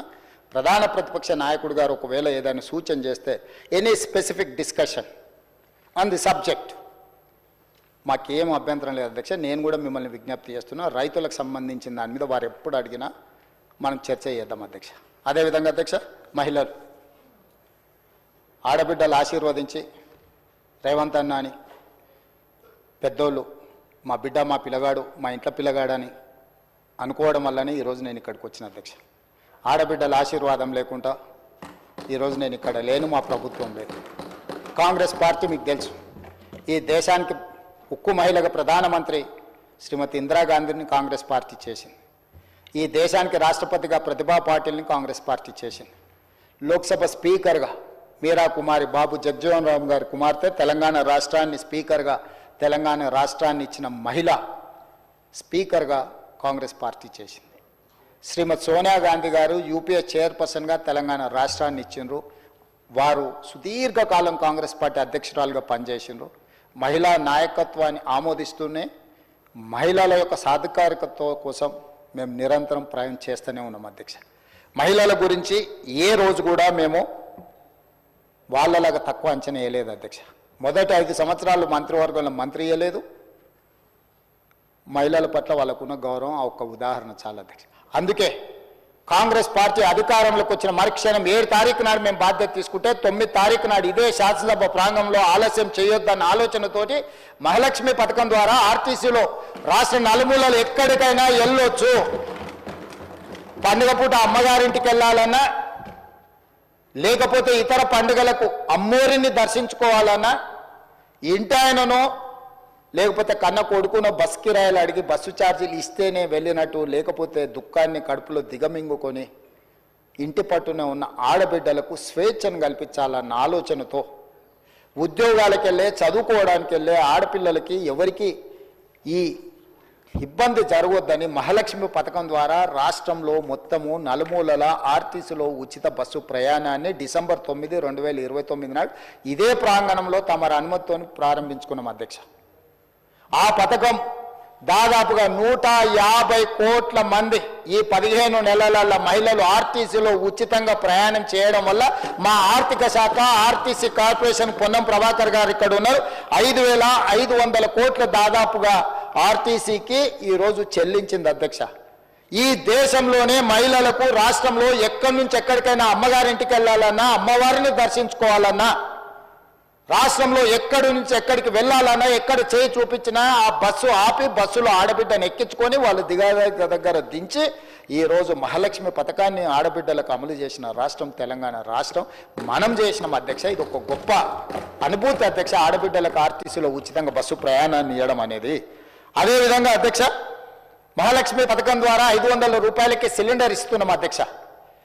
ఆనాడు దీపం పథకం ద్వారా కట్టెల పొయ్యితోని ఊది ఆ పొగ ఊపిరితిత్తులకు పోయి కళ్ళలకు పోయి క్యాన్సర్ వచ్చి ఆడబిడ్డలు చచ్చిపోతుంటే శ్రీమతి సోనియా గాంధీ గారు ఆలోచన చేసి కట్టెల పొయ్యి నుంచి విముక్తి కలిగించాలి ఆడబిడ్డలకు అని ఆలోచన చేసి దీపం పథకం ద్వారా గ్యాస్ పొయ్యి సిలిండర్ అన్నిటినీ వాళ్లకు 400 రూపాయలకు ఆ రోజు సిలిండర్ ఇస్తే ధరలు పెరిగి 1200 అయింది అధ్యక్ష. మళ్ళీ కట్టెల పొయ్యి పరిస్థితి ఆడబిడ్డలకు వస్తే వాళ్ళకు విముక్తి కలిగించాలని 500 రూపాయలకి సిలిండర్ ఇవ్వాలి అని 500 రూపాయలకి సిలిండర్ ఇస్తున్న రాష్ట్ర ప్రభుత్వం మనది. ఆ శాఖ నిర్వహిస్తున్న ఉత్తమ్ కుమార్ రెడ్డి, ఆర్థిక మంత్రి బట్టి విక్రమార్క గారని నేను చెప్పదలుచుకున్న అధ్యక్ష. ఇదే కాదు, ఈరోజు పేదలకు వ్యవసాయానికి ఉచిత కరెంటు, మరి పట్టణాలలో లేకపోతే గ్రామాలలో ఉన్న పేదలు ఉచిత కరెంటు ప్రయోజనం మాకు రావడం లేదు, మీరు చూడాలి అని అంటే ప్రతి పేదవాడి ఇంటికి 200 యూనిట్ల వరకు ఉచితంగా కరెంటు ఇవ్వాలి అని చెప్పి ఈరోజు 50 లక్షల కుటుంబాలకు ఈరోజు 200 యూనిట్లు ఉచిత కరెంటు ఇవ్వడం ద్వారా ప్రతి పేదవాడి ఇళ్లలో వెలుగులు అందిస్తూ దాదాపుగా 1775 కోట్ల రూపాయలు గృహజ్యోతి పథకం ద్వారా ఈ ఉచిత పథకాన్ని ఈరోజు పేదలకు అందుబాటులోకి తీసుకొచ్చి ఆడబిడ్డల కళ్ళల్లో వెలుగులు చూస్తున్నాం అధ్యక్ష. ఇది మా ప్రభుత్వం సాధించిన విజయం. అదేవిధంగా 43 లక్షల మంది సిలిండర్లు ఈరోజు ఉపయోగించుకుంటున్నారు అధ్యక్ష. ఇదే కాదు, గ్రామీణ ప్రాంతాల్లో ఇప్పటి దగ్గర విద్య గురించి మాట్లాడిన వాటి గురించి మళ్ళీ వాళ్ళు ఉన్నప్పుడు చెప్తాను అధ్యక్ష. ఒక మాట చెప్పదలుచుకుంది, గ్రామీణ ప్రాంతాలలో తండాలలో గూడాలలో మారుమూల పల్లెల్లో డే స్కూల్స్ కావచ్చు, రెసిడెన్షియల్ స్కూల్స్ కావచ్చు, 29,000 పైచీలకు స్కూల్స్ ఉన్నాయి అధ్యక్ష. దాదాపు 5,000 పైచీలకు స్కూళ్ళు సింగిల్ టీచర్ స్కూల్స్ ఆనాడు తండాలలో గూడాలలో వాళ్ళు మూసేసారు అధ్యక్ష. ఆ స్కూళ్ళు మూసేస్తే ఆ స్కూళ్లను ఎవరికో కాంట్రాక్టర్లు అక్కడ పనులు చేస్తుంటే ఆ స్కూళ్ళ నిర్వహణ సరిగ్గా లేకపోవడం వల్ల మహిళా సంఘాలకు ఆడబిడ్డలకు అమ్మ ఆదర్శ పాఠశాల పేరు మీద ఆ స్కూళ్ళ రిపేర్స్ రినోవేషన్ మెయింటెనెన్స్ మొత్తం ఆడబిడ్డలకు ఇచ్చి స్కూల్లో టీచర్లకు అక్కడ ఊడ్చేదానికి అటెండర్లు లేకపోతే ఆ డబ్బులు కూడా ఆడబిడ్డలకి ఇచ్చి ఈరోజు పాఠశాల నిర్వహణ ఆడబిడ్డలకు ఇచ్చినాం అధ్యక్ష. ఇదే కాదు అధ్యక్ష, రెసిడెన్షియల్ స్కూల్స్లలో దాదాపుగా 65 లక్షల మంది స్టూడెంట్స్కి బట్టలు ప్రభుత్వం ఇచ్చే 2 జతలు గతంలో కంపెనీలకు అమ్ముకొని కుట్టుగూళ్ళల్లో కూడా కమిషన్లు గత ప్రభుత్వం తీసుకుంటే గతంలో 25 రూపాయలు జతకు ఉంటే కుట్టకూళ్ళు ఈ మొత్తం బట్టలు కుట్టే మొత్తం కాంట్రాక్టును స్వయం సహాయక సంఘాలైన మహిళా సంఘాలకు ఇచ్చి 1,30,00,000 డ్రెస్సులు 75 రూపాయలు ఒక్క జత కుట్టడానికి కుట్టుగూళ్ళు ఇచ్చి ఆడబిడ్డలను ఆర్థికంగా బలోపేతం చేయడానికి ఆడబిడ్డలకు బదిలీ చేసిన చరిత్ర కాంగ్రెస్ పార్టీ అధ్యక్ష. ఇదే కాదు అధ్యక్ష, ఆడబిడ్డల్ని 1,00,00,000 మందిని కోటీశ్వరులను చెయ్యాలని ఏదైతే లక్ష్యంతో ముందుకు వెళ్తున్నామో ఈనాడు 65 లక్షల మంది ఈరోజు మనకు మహిళా సంఘాలలో సభ్యులు ఉన్నారు అధ్యక్ష. వాళ్ళకు పావులా ఓటు కానీ 0% ఓటు కానీ వాటి గురించి మా బట్టి గారు మళ్ళీ లెక్కలు చెప్తారు. వాళ్ళని ఈరోజు కోటీశ్వరులను చేయాలన్న ఆలోచనతో మంత్రులు పొన్నం ప్రభాకర్ గారు ఆర్థిక మంత్రి గారితో మాట్లాడి 1000 ఆర్టీసీ బస్సులు ప్రైవేట్ వాళ్ళ నుంచి రెంట్కు తీసుకోకుండా 1000 ఆర్టీసీ బస్సులు ఆడబిడ్డలకు కొనిచ్చి ఆర్టీసీ కార్పొరేషన్కి వాటిని కిరాయి పెట్టి 77,000 రూపాయలు ప్రతి నెల వాళ్ళకు వచ్చేటట్టుగా చేసి వాళ్ళని లక్షాధికారులు కోటీశ్వర్లు చేయడానికి 1000 ఆర్టీసీ బస్సులు ఆడబిడ్డలకు ఇచ్చినాం అధ్యక్ష. ఇదే కాదు అధ్యక్ష, ఈరోజు సోలార్ పవర్ సంబంధించి సోలార్ పథకాల గురించి మనం ఇన్ని టీవీలలో పేపర్లో చూసినాం. సోలార్ పవర్ ఉత్పత్తి ఎవరు చేస్తారా అంటే అదానీ అంబానీలు టాటాలు బిర్లాలు చేస్తారు. అదానీ అంబానీలు టాటా బిర్లాలు సోలార్ పవర్ ప్రాజెక్టులు కడుతుంటే మా ఆడబిడ్డలు ఎందుకు కట్టలేరు, అదానీ అంబానీలతో మా ఆడబిడ్డలు ఎందుకు పోటీ పడలేరు అని మేము ఆలోచన చేసి 1000 మెగావాట్ల సోలార్ విద్యుత్ ఉత్పత్తి చేసే ఒప్పందాలను విద్యుత్ శాఖ ఆడబిడ్డలతోని చేసి ఇవాళ 1000 మెగావాట్ల యజమానులను సోలార్ పవర్ ప్రాజెక్టులలో ఆడబిడ్డల్ని చేసి కోటీశ్వరులను చేసిన మాట వాస్తవం కాదా అధ్యక్ష? ఇంతకుముందు మా మిత్రుడు చిట్టి అందిస్తున్నాడు బతుకమ్మ చీరల గురించి. బతుకమ్మ చీరల గురించి నేను ఎక్కువ చెప్పదలుచుకోలేదు అధ్యక్ష, ఎక్కువ చెప్తే కూడా బాగుండదు, ఎందుకంటే ఆ చర్చ ఎక్కడికి వెళ్తుందో కూడా నాకు తెలీదు. ఏ ఆడబిడ్డ అయినా పండుగ పూట ఆ చీర కట్టుకుంటుంది అధ్యక్ష? వాళ్ళు ఇచ్చిన గంటకే తీసుకెళ్లి పొలాలలో పిట్టలను బెదరగొట్టడానికే కట్టిరు అధ్యక్ష. చాలా పొలాలలో నేను చూసిన. సూరత్లో తూకానికి తెచ్చిరు అధ్యక్ష. 6.5 మీటర్లు చీర ఉంటే 1/2 మీటర్ దండి కొట్టి 6 మీటర్లు చేసి అందులో కూడా కోతలో తూకంలో దండి కొట్టి కమిషన్లు మింగి బతుకమ్మ చీరల పేరు మీదుగా దోపిడీకి పాల్పడితే వస్తేనే బతుకమ్మ చీరల్ని రద్దు చేసి 65 లక్షల మంది స్వయం సహాయక సంఘాలకు 1 చీర కాదు 2 చీరలు మంచి చీరలు కట్టుకునే చీరలు ఉండాలని చేనేత కార్మికులకు కాంట్రాక్ట్ ఇచ్చి పండుగ పూట సారే సీర మన ఇంటికి ఆడబిడ్డ వస్తే ఎట్లా పెడతామో అంత మంచి చీరల్ని ఈరోజు ఆడబిడ్డలకు ఇచ్చి మీ సోదరుడు ఉన్నాడు ఈ రాష్ట్ర ముఖ్యమంత్రిగా, మీ ప్రభుత్వం ఉన్నది, మీరు పండుగ పూట కట్టుకునే చీరలు అని చెప్పి ప్రతి ఆడబిడ్డకు 2 చీరలు 2 జతల బట్టలు ప్రతి సంవత్సరం ఇవ్వడానికి 1,30,00,000 చీరలు చేనేత కార్మికులకు ఆర్డర్ ఇచ్చి ఆడబిడ్డల ఆత్మగౌరవం మన ప్రభుత్వం నిలబెట్టింది అధ్యక్ష. ఇది మాకు ఆడబిడ్డల పట్ల ఉన్న చిత్తశుద్ధి, నమ్మకము. మాది భావోద్వేగంతో కూడుకున్న బంధుత్వం అధ్యక్ష ఆడబిడ్డలతోటి. ఆడబిడ్డలు ఆనాడు ఇందిరమ్మను అమ్మ అన్నారా, తర్వాత ఎన్టీఆర్ను అన్న అన్నారు. ఈ రోజు నన్ను రేవంత్ అన్న అని పిలుస్తుంది, అది నాకు సంతోషం అధ్యక్ష. ఒక ఆడబిడ్డ నేను వెళ్తూ ఉంటే మీరు చూసి ఉండొచ్చు, ఒక హాస్పిటల్ వెళ్ళి నేను ఎవరినో కాదు చంద్రశేఖరరావుని పరామర్శించి నేను దిగిపోతుంటే వెనకాల నుంచి రేవంత్ అన్న అని పిలిస్తే వెనకెళ్ళి ఆ ఆడబిడ్డను ఆదుకున్న అధ్యక్ష. నాకు అది సంతోషం. జీవితంలో ఏం కావాలి అధ్యక్ష? వేములవాడ టెంపుల్ గురించి శ్రీనివాస్ చెప్తున్నాడు. అక్కడైనా ఈరోజు ఒక అనుబంధంతో, ఒక బంధంతో, ఒక భావోద్వేగంతో తెలంగాణను అభివృద్ధి పదం వైపు నడిపించాలని మేము ప్రయత్నం చేస్తున్నాం అధ్యక్ష. ఆ ప్రయత్నంలో భాగంగానే గవర్నర్ గారు 4 మంచి మాటలు చెప్పిండు అధ్యక్ష. సాంప్రదాయాలను వారు గౌరవించినప్పుడు ఆ సాంప్రదాయాన్ని నిలబెట్టుకునే సంస్కృతి తెలంగాణ ప్రతినిధులమని చెప్పుకునే ఆ పార్టీకి, ఆ నాయకత్వానికి లేదా అధ్యక్ష? ఈ రకంగా ఇట్లా వ్యవహరిస్తే ఇది తెలంగాణకి మేలు చేస్తుందా? ఈ తెలంగాణ సమాజం వీటిని గమనిస్తలేరు అని అనుకుంటున్నారా అధ్యక్ష వీళ్ళందరని నేను అడుగుతున్నా అధ్యక్ష. అధ్యక్ష ఈరోజు ఈ తెలంగాణ ఉద్యమంలో మహిళలు లేరా అధ్యక్ష? వీరనారుల స్ఫూర్తి లేదా? చాకల ఐలమ్మ స్ఫూర్తి లేదా? సమ్మక్క సారలమ్మ స్ఫూర్తి లేదా? రాణి రుద్రమ్మ స్ఫూర్తి లేదా? ఈ తెలంగాణ ప్రాంతానికి ఆడబిడ్డలు నాయకత్వం వహించలేదా? ఒక్క మహిళా కళాశాల ఉంటే దాన్ని గాలికి వదిలేస్తే యూనివర్సిటీ స్టేటస్ ఇవ్వకుండా పార్టీ సొంత నాయకులకు యూనివర్సిటీలు ఇచ్చుకున్నారు, కానీ మహిళలకు యూనివర్సిటీ జీవో ఇచ్చి దాన్ని బిల్లు చేయకుండా చట్టం చేయకుండా వదిలేస్తే నా దగ్గర ఉన్న విద్యాశాఖ మిత్రులందరిని అడిగి క్యాబినెట్లు ఆమోదించి యూనివర్సిటీ స్టేటస్ ఇవ్వడమే కాకుండా వీరనారి చాకలి ఐలమ్మ పేరు పెట్టి దానికి అవసరమైన 550 కోట్ల రూపాయల నిధులు ఇచ్చి మహిళా దినోత్సవం రోజు ఆడబిడ్డలకు అంకితం చేసిన మాట నిజం కాదా అధ్యక్ష? ఇది మా చిత్తశుద్ధికి మారుపేరు కాదా?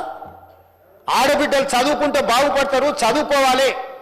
ఆడబిడ్డలు చదివే మన కుటుంబాలలో వెలుగులు తీసుకొస్తుంది అని మేము సంపూర్ణంగా విశ్వసిస్తున్నాం. కాబట్టి ఆడబిడ్డల్ని చదివించాలి, ఆడబిడ్డల్ని వ్యాపారంలో రాణించాలి. ఆడబిడ్డల చేతుల్లో 4 రూపాయలు ఉన్నప్పుడే ఆ కుటుంబం బాగుంటుంది అన్న ఆలోచనతోని ఆడబిడ్డల కోసం పనిచేస్తున్న ప్రభుత్వం మాది అధ్యక్ష. భవిష్యత్తులో ఇంకా చాలా ప్రణాళికలు ఉన్నాయి అధ్యక్ష ఆడబిడ్డల కోసం.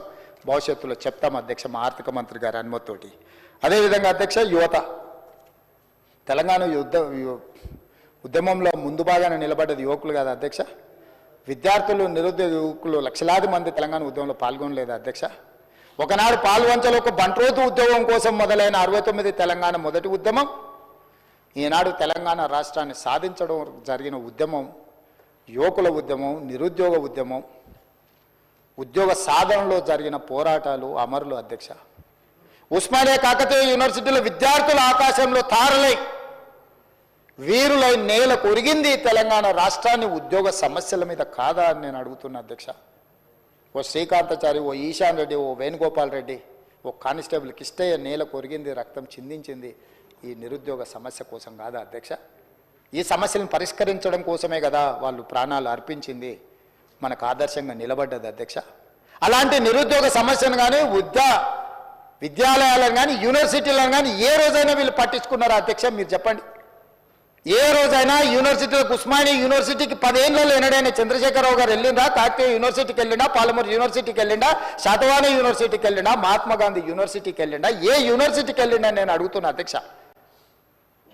వైస్ ఛాన్సలర్ను కూడా రిటైర్ అయిపోయిన వాళ్ళను ఎవరినో రిహాబిలిటేషన్ సెంటర్స్గా మార్చి వాటిని నిర్వీర్యం చేసి ఆ యూనివర్సిటీలను మొత్తం భూస్థాపితం చేసి ప్రైవేట్ యూనివర్సిటీలను ప్రోత్సహించి ప్రైవేట్ వాళ్ళకి యూనివర్సిటీలు ఇచ్చింది వాస్తవం కాదు అధ్యక్ష. ఏ రోజైనా యూనివర్సిటీలో వైస్ ఛాన్సలర్స్ని ఒక సామాజిక న్యాయంతో లేకపోతే సమానమైన అవకాశాలు యూనివర్సిటీల నిర్మాణం కోసం యూనివర్సిటీలను చేయాలని చేసిండు అధ్యక్ష.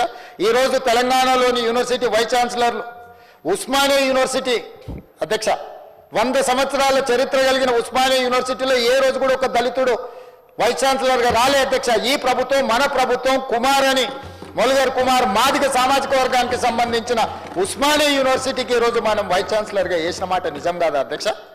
ఈరోజు మహాత్మా గాంధీ నల్గొండలో ఉండే యూనివర్సిటీకి ఒక మైనారిటీని వేసిన మాట నిజం కాదా అధ్యక్ష? అదేవిధంగా శాతవాహన యూనివర్సిటీ ఉమేష్ కుమార్ ముదిరాజును వేసిన మాట నిజం కాదా? అంబేద్కర్ ఓపెన్ యూనివర్సిటీకి గంటా చక్రపాణిని నియమించిన మాట వాస్తవం కాదా? జిఎన్ శ్రీనివాస్ ముదిరాజ్ సామాజిక వర్గానికి సంబంధించిన బీసీడీకి సంబంధించిన వ్యక్తిని వేసింది నిజం కాదా? వ్యవసాయ యూనివర్సిటీకి అల్దా జానే అని ఒక బీసీ గౌరవ సామాజిక వర్గాన్ని నుంచి బీసీగా వేసిన మాట నిజం కాదా? వెటర్నరీ యూనివర్సిటీ జ్ఞానప్రకాష్ బీసీ పూసల సామాజిక వర్గం అత్యంత వెనుకబడ్డ పూసల సామాజిక వర్గాన్ని నుంచి కూడా బీసీ వేసింది మాట నిజం కాదా? చాకలి ఐలమ్మ మహిళా యూనివర్సిటీకి సూర్య ధనంజయ్ ఒక లంబాడ ఎస్టీ బిడ్డను వేసింది నిజం కాదా? బాసర IIITకి ప్రొఫెసర్ గోవర్ధన్ ఎస్సీ మాదిగని వేసిన మాట నిజం కాదా? విద్యా కమిషన్కి మురళిని ఒక దళితుడిని కమిషన్ చైర్మన్గా వేసిన మాట వాస్తవం కదా? ఉన్నత విద్యాశాఖలో ప్రొఫెసర్ పురుషోత్తంను ఒక మాదిగ సామాజిక వర్గానికి సంబంధించిన అధికారిని నియమించిన మాట వాస్తవం కదా అధ్యక్ష? ఇవన్నీ గొప్ప గొప్ప నిర్ణయాలు మేము వచ్చిన 10 నెలల్లోనే తీసుకొని ఈ విద్యను పునరుద్ధరించాలి, సామాజిక న్యాయం జరగాలి, ఈ యూనివర్సిటీలను నిలబెట్టాలన్న ఆలోచన మేము చేయలేదా అధ్యక్ష? తెలుగు యూనివర్సిటీకి సురవరం ప్రతాప్ రెడ్డి గారి పేరు పెట్టుకోలేదా? ఇండియన్ ఇన్స్టిట్యూట్ ఆఫ్ హ్యాండ్లూమ్ టెక్నాలజీకి కొండా లక్ష్మణ్ బాపూజీ పేరు పెట్టుకోలేదా? మహిళా యూనివర్సిటీకి చాకలి ఐలమ్మ పేరు పెట్టుకోలేదా? ఇవన్నీ ఈ ప్రభుత్వం సాధించిన విజయాలు కాదా? ఇవన్నీ మీకు కనిపించడం లేదా? మీరు ఆలోచన చేయడం లేదా? ఏం తక్కువ చేసినాం అధ్యక్ష? 14 యూనివర్సిటీలలో మొత్తం లిస్ట్ ఇస్తా అధ్యక్ష, చర్చ చేద్దాం అధ్యక్ష. మేము చేసిన సామాజిక న్యాయం ఏంది, మేము ఏ విధంగా అందరిని ఎస్సీ ఎస్టీ బీసీ మైనారిటీలను ఏ రకంగా సమన్వయం చేసుకొని సామాజిక న్యాయం చేస్తున్నామో నేను చెప్పదలుచుకున్నా అధ్యక్ష. ఎందుకు అని అంటే బాధ అవుతుంది అధ్యక్ష. రోజుకు 18 గంటలు నిరంతరం పనిచేసినప్పుడు అభినందించే గొప్ప మనసు మీకు లేకపోయినా అడ్డగోలుగా వెకిలుగా వెటకారంగా కించపరిచే విధంగా నా పట్ల మీకు కోపం ఉండొచ్చు. ఎందుకంటే మీ విలాసవంతమైన జీవితాన్ని మీరు అనుభవిస్తున్న ఇవన్నిటినీ నేను గుంజుకున్నా అని బాధ మీకు ఉండొచ్చు. కానీ కుర్చీకి ఒక గౌరవం ఉంది కదా అధ్యక్ష. కులంతో గొప్పతనం రాదు అధ్యక్ష. హోదా అనేది ఏంది అధ్యక్ష? స్టేచర్ అంటే ఏంది అధ్యక్ష? ఓ ప్రభుత్వ ఉద్యోగికి స్టేచర్ ఉంటుంది, ఒక వ్యవసాయం చేసుకున్న రైతుకు స్టేచర్ ఉంటుంది, ఓ శాసనసభ్యుడికి స్టేచర్ ఉంటుంది, శాసనమండలి సభ్యుడికి స్టేచర్ ఉంటుంది, ఓ మంత్రికి స్టేచర్ ఉంటుంది, ఒక ముఖ్యమంత్రికి ఉంటుంది, ఒక గవర్నర్కి ఉంటుంది, ప్రధానమంత్రి రాష్ట్రపతికి ఉంటుంది స్టేచర్. కులానికి ఎక్కడైనా స్టేచర్ ఉంటుందా అధ్యక్ష? మీ కులం గొప్పది ఉండొచ్చు అని మీరు అనుకోవచ్చు, మీరుగా మీకు స్టేచర్ ఆపాదించుకోవచ్చు, నాకు అభ్యంతరం లేదు. అంత మాత్రాన మిగతా వాళ్ళందరినీ కూడా తీసి పడేసినట్టు మాట్లాడడం మంచిదా అధ్యక్ష? ఎక్కడి సాంప్రదాయం అధ్యక్ష? ఎక్కడి నుంచి నేర్చుకున్నారు? ఎవరు నేర్పినారు వీళ్ళకి? ఇది ఏ వ్యవస్థ నుంచి నేర్చుకున్నారు? కుల వ్యవస్థను నిర్మూలించాలని మనం అనుకుంటుంటే ఆ కుల దురహంకారం ఇంకా మా మీద ప్రదర్శించడం బాధ్యత న్యాయమా అధ్యక్ష? గవర్నర్ను గౌరవించరు, స్పీకర్ గారిని గౌరవించరు, ఏకవచనంతో మాట్లాడతారు, ఎట్లా పడితే అట్లా దూషిస్తారు, మళ్ళీ దాన్ని సమర్థించుకుంటే ధర్నాలు చేస్తామంటారు. ఈ బరితెగింపు దేన్ననాలే? ఎందుకు ఈ బరితెగింపు? ఏంది ఇది? ఎక్కడికి దారితీస్తుంది? దీన్ని ఎక్కడొక్క దగ్గర నిలువరించకపోతే ఎట్లా అని నేను అడుగుతున్నా అధ్యక్ష. సభ్యులందరినీ అడుగుతున్నా అధ్యక్ష, ప్రతిపక్షాన్ని కూడా అడుగుతున్నా. ఇది మా ఒక్కరి బాధ్యత కాదు. చట్టసభలలో మనల్ని మనం గౌరవించుకోనప్పుడు సమాజం మనల్ని ఎందుకు గౌరవిస్తుంది? వాళ్ళకి లేదా బాధ్యత? 10 సంవత్సరాలు ప్రభుత్వాన్ని నడపడం, 20 ఏళ్ళు ఉద్యమాలు చేసినాం, కేంద్రంలో రాష్ట్రంలో పనిచేసినామని ఎన్నో చెప్తారు, అన్నీ కరెక్టే. మీ విచక్షణ జ్ఞానం ఎక్కడ పోయింది? అజ్ఞానమే విజ్ఞానం అనుకునే రోజులు వచ్చినాయా? అడ్డగోలుతనమే గొప్పతనం అనుకునే పరిస్థితులు వచ్చినాయి ఈ రాష్ట్రంలో నేను అడుగుతున్నా అధ్యక్ష. అందుకే ఈరోజు యువత కోసం నైపుణ్యాన్ని పెంపొందించాలి. ఎంతమంది చాలా వివరాలు మా బట్టి గారు చెప్పిన ఆయన కూడా నేను చెప్పదలుచుకున్నాను అధ్యక్ష. ప్రతి సంవత్సరం 1,10,000 మంది విద్యార్థులు ఇంజనీరింగ్ సర్టిఫికెట్లు తీసుకొని గ్రాడ్యుయేట్గా బయటకు వస్తారు. కానీ ఉద్యోగానికి పోయినప్పుడు సాంకేతిక నైపుణ్యం లేకపోవడం వల్ల ఉద్యోగాలు రావడం లేదు. తల్లిదండ్రులు ఊర్లలో రూపాయి కూడబెట్టి చదివిస్తే ఇంజనీరింగ్ పట్టా పొందే ఊర్లో వ్యవసాయానికి పోలేకపోతారు, చిన్న చిన్న ఉద్యోగాలు చేయలేకపోతారు. ఇంజనీరింగ్లో వాళ్ళకు ఉండాల్సిన నైపుణ్యం లేదు. అందుకే ఆలోచన చేసి మిత్రుడు శ్రీధర్ బాబు గారు మిగతా మంత్రులందరితో నేను మాట్లాడి ఏం చేయాలి, ఇక్కడ ఎక్కడో గ్యాప్ ఉంది, రిక్వైర్మెంట్కి సప్లై అండ్ డిమాండ్లో గ్యాప్ ఉంది, దీన్ని ఏం చేయాలని మేధోమదనం చేసి మేధావులందరినీ కూర్చోబెట్టి కార్పొరేట్ కంపెనీలను కూర్చోబెట్టి పదే చర్చించిన తర్వాత యంగ్ ఇండియా స్కిల్స్ యూనివర్సిటీ సాంకేతిక నైపుణ్యాన్ని పెంపొందించాలి. ఇది ప్రభుత్వంలో ఉండే నిర్వహిస్తే మన దగ్గర ఉన్న 14 యూనివర్సిటీలకు ఇదొక యూనివర్సిటీ అవుతే ప్రయోజనం లేదు అని కార్పొరేట్ కంపెనీలు దిగ్గజాలు, ప్రపంచంలోనే రాణించిన కార్పొరేట్ కంపెనీలకు సంబంధించిన గొప్ప వ్యక్తుల్ని పిలిచి కూర్చోబెట్టి యంగ్ ఇండియా స్కిల్స్ యూనివర్సిటీకి Mahindra group of companies chairperson Anand మహేంద్రాని రిక్వెస్ట్ చేసి chairperson of young India skills యూనివర్సిటీకి పెట్టినాం. బోర్డ్ ఆఫ్ డైరెక్టర్లో సక్సెస్ స్టోరీ ఉన్న అపోలో నుంచి మొదలు పెడితే రెడ్డి ల్యాబ్స్ వరకు గొప్ప కంపెనీలు ఉన్న వాళ్ళనే కాకుండా దేవయ్య అని మీకు తెలుసు, అమెరికాలో గొప్పగా రాణించాను ఒక దళిత బిడ్డ వరంగల్ జిల్లా నుంచి. అతను ఆ బోర్డులో కొన్ని వేల కోట్ల రూపాయల డాలర్లు ఆస్తులు సంపాదించిన డాక్టర్ దేవయ్యను కూడా బోర్డులో పెట్టినాం అధ్యక్ష. ఎందుకంటే అతను ఇక్కడ నుంచి అమెరికాకి వెళ్ళి అమెరికా దేశాన్ని శాసించేంత ఎత్తుకు ఎదిగాడు. అతను కూడా ఈ బోర్డులో మనం తీసుకొచ్చి పెట్టినాం అధ్యక్ష. వరంగల్ బిడ్డ ఒక దళిత బిడ్డను అమెరికాలో ఉన్న అతన్ని పిలిపించి ఇది బోర్డులో మీరు ఉండాలని నేను పర్సనల్గా అమెరికాలో కలిసి రిక్వెస్ట్ చేసి అతన్ని తీసుకొచ్చి ఇక్కడ ఈ బోర్డులో డైరెక్టర్గా పెట్టినాం అధ్యక్ష. ప్రతి పనిలో సూక్ష్మంగా ఆలోచన చేసి భవిష్యత్ తరాలకు ఆదర్శంగా నిలబడాలి అని చెప్పి ఈరోజు మేము నిర్ణయాలు చేస్తుంటే ఆ స్కిల్స్ యూనివర్సిటీ రాబోయే రోజుల్లో ప్రపంచానికే నైపుణ్యంతో కూడుకున్న యువతను అందిస్తుంటే ఆ రోజు మాకు ఆనందం ఉంటుంది. సింగపూర్ వెళ్ళి సింగపూర్లో టెక్నాలజీ సెంటర్ సింగపూర్ గవర్నమెంట్తోని ఒక MOU అండర్స్టాండింగ్ చేసినాం నేను శ్రీధర్ బాబు గారు. సాంకేతిక నైపుణ్యంలో శిక్షణ ఇచ్చే వాళ్ళకు ఇక్కడ ఉండే లెక్చరర్స్కి శిక్షణ ఇచ్చే విధంగా శిక్షణ ఇచ్చే వాళ్ళకే శిక్షణ ఇవ్వడం ద్వారా దీన్ని పెంపొందించాలి అని సింగపూర్ ప్రభుత్వంతో ఒప్పందం చేసుకొని అక్కడ మంత్రులను ప్రభుత్వాన్ని మాట్లాడి ఒప్పందాల మీద సంతకాలు పెట్టి Young India Skills University vice chancellor నుంచి స్పెషల్ చీఫ్ సెక్రటరీ మేము అందరం వెళ్ళి ఒప్పందాలు చేసి ఈరోజు మనకు వాళ్లకు విద్యార్థులనే కాదు శిక్షణ ఇచ్చే లెక్చరర్స్ను కూడా అక్కడికి ఇక్కడికి పంపించాలని మన విద్యార్థులను కూడా సింగపూర్ పంపించి అక్కడున్న సాంకేతిక నైపుణ్యం నేర్చుకునే విధంగా ఈరోజు నిర్ణయాలు తీసుకొని ఒప్పందాలు చేసి వచ్చినాం అధ్యక్ష. అదేవిధంగా యుఎస్లో స్టాన్ఫర్డ్ యూనివర్సిటీకి పోయి వచ్చినాం, చూసి వచ్చినాం. ప్రపంచంలో పేరెన్నికన్న స్టాన్ఫర్డ్ యూనివర్సిటీని కూడా మన యంగ్ ఇండియా స్కిల్స్ యూనివర్సిటీలో ఏదో రకంగా వాళ్ళని భాగస్వాములను చేయాలని, ఆక్స్ఫర్డ్ యూనివర్సిటీని అందులో భాగస్వాములు చేయాలని ప్రపంచంలో గొప్ప గొప్ప యూనివర్సిటీలతో ఒక ఒప్పందానికి ఏదో రకంగా వాళ్ళ సహకారం తీసుకొని దీన్ని ముందుకు తీసుకెళ్లాలని మేము నిరంతరం పనిచేస్తుంటే మా పర్యటనలో అవహేళన చేస్తారు, ఎటకారంగా మాట్లాడతారు అధ్యక్ష. అదేవిధంగా ఐటీఐలు 1956లో మొదలైన అధ్యక్ష ఇండస్ట్రియల్ ట్రైనింగ్ ఇన్స్టిట్యూట్స్ 1956లో మొదలైన ఐటీఐలు ఈరోజు 65 ఉన్నాయి తెలంగాణ రాష్ట్రంలో. కానీ 30-40 ఏళ్ల కింద ఉన్న సిలబస్ తోటి ఆడ ఎలక్ట్రికల్ ఫిట్టర్ ప్లంబర్ ఈ పనులు ఎప్పుడో 40 ఏళ్ల కింద తయారు చేసిన సిలబస్తో నేర్చుకుంటే బయటకు వస్తే వాడు నేర్చుకున్న డీజిల్ మెకానిక్ నేర్చుకుంటుంది. వానికి ఏం కార్ మీద నేర్చుతుంది అధ్యక్ష? Ambassador fiat car. వాడు ఆడ పని నేర్చుకొని బయటకు వస్తే అంబాసిడర్ ఫియట్ ఏడు దొరకాలి రిపేర్ చేయడానికి. అట్లనే ఈ రోజున్న సాంకేతిక నైపుణ్యం మారిపోయింది అధ్యక్ష.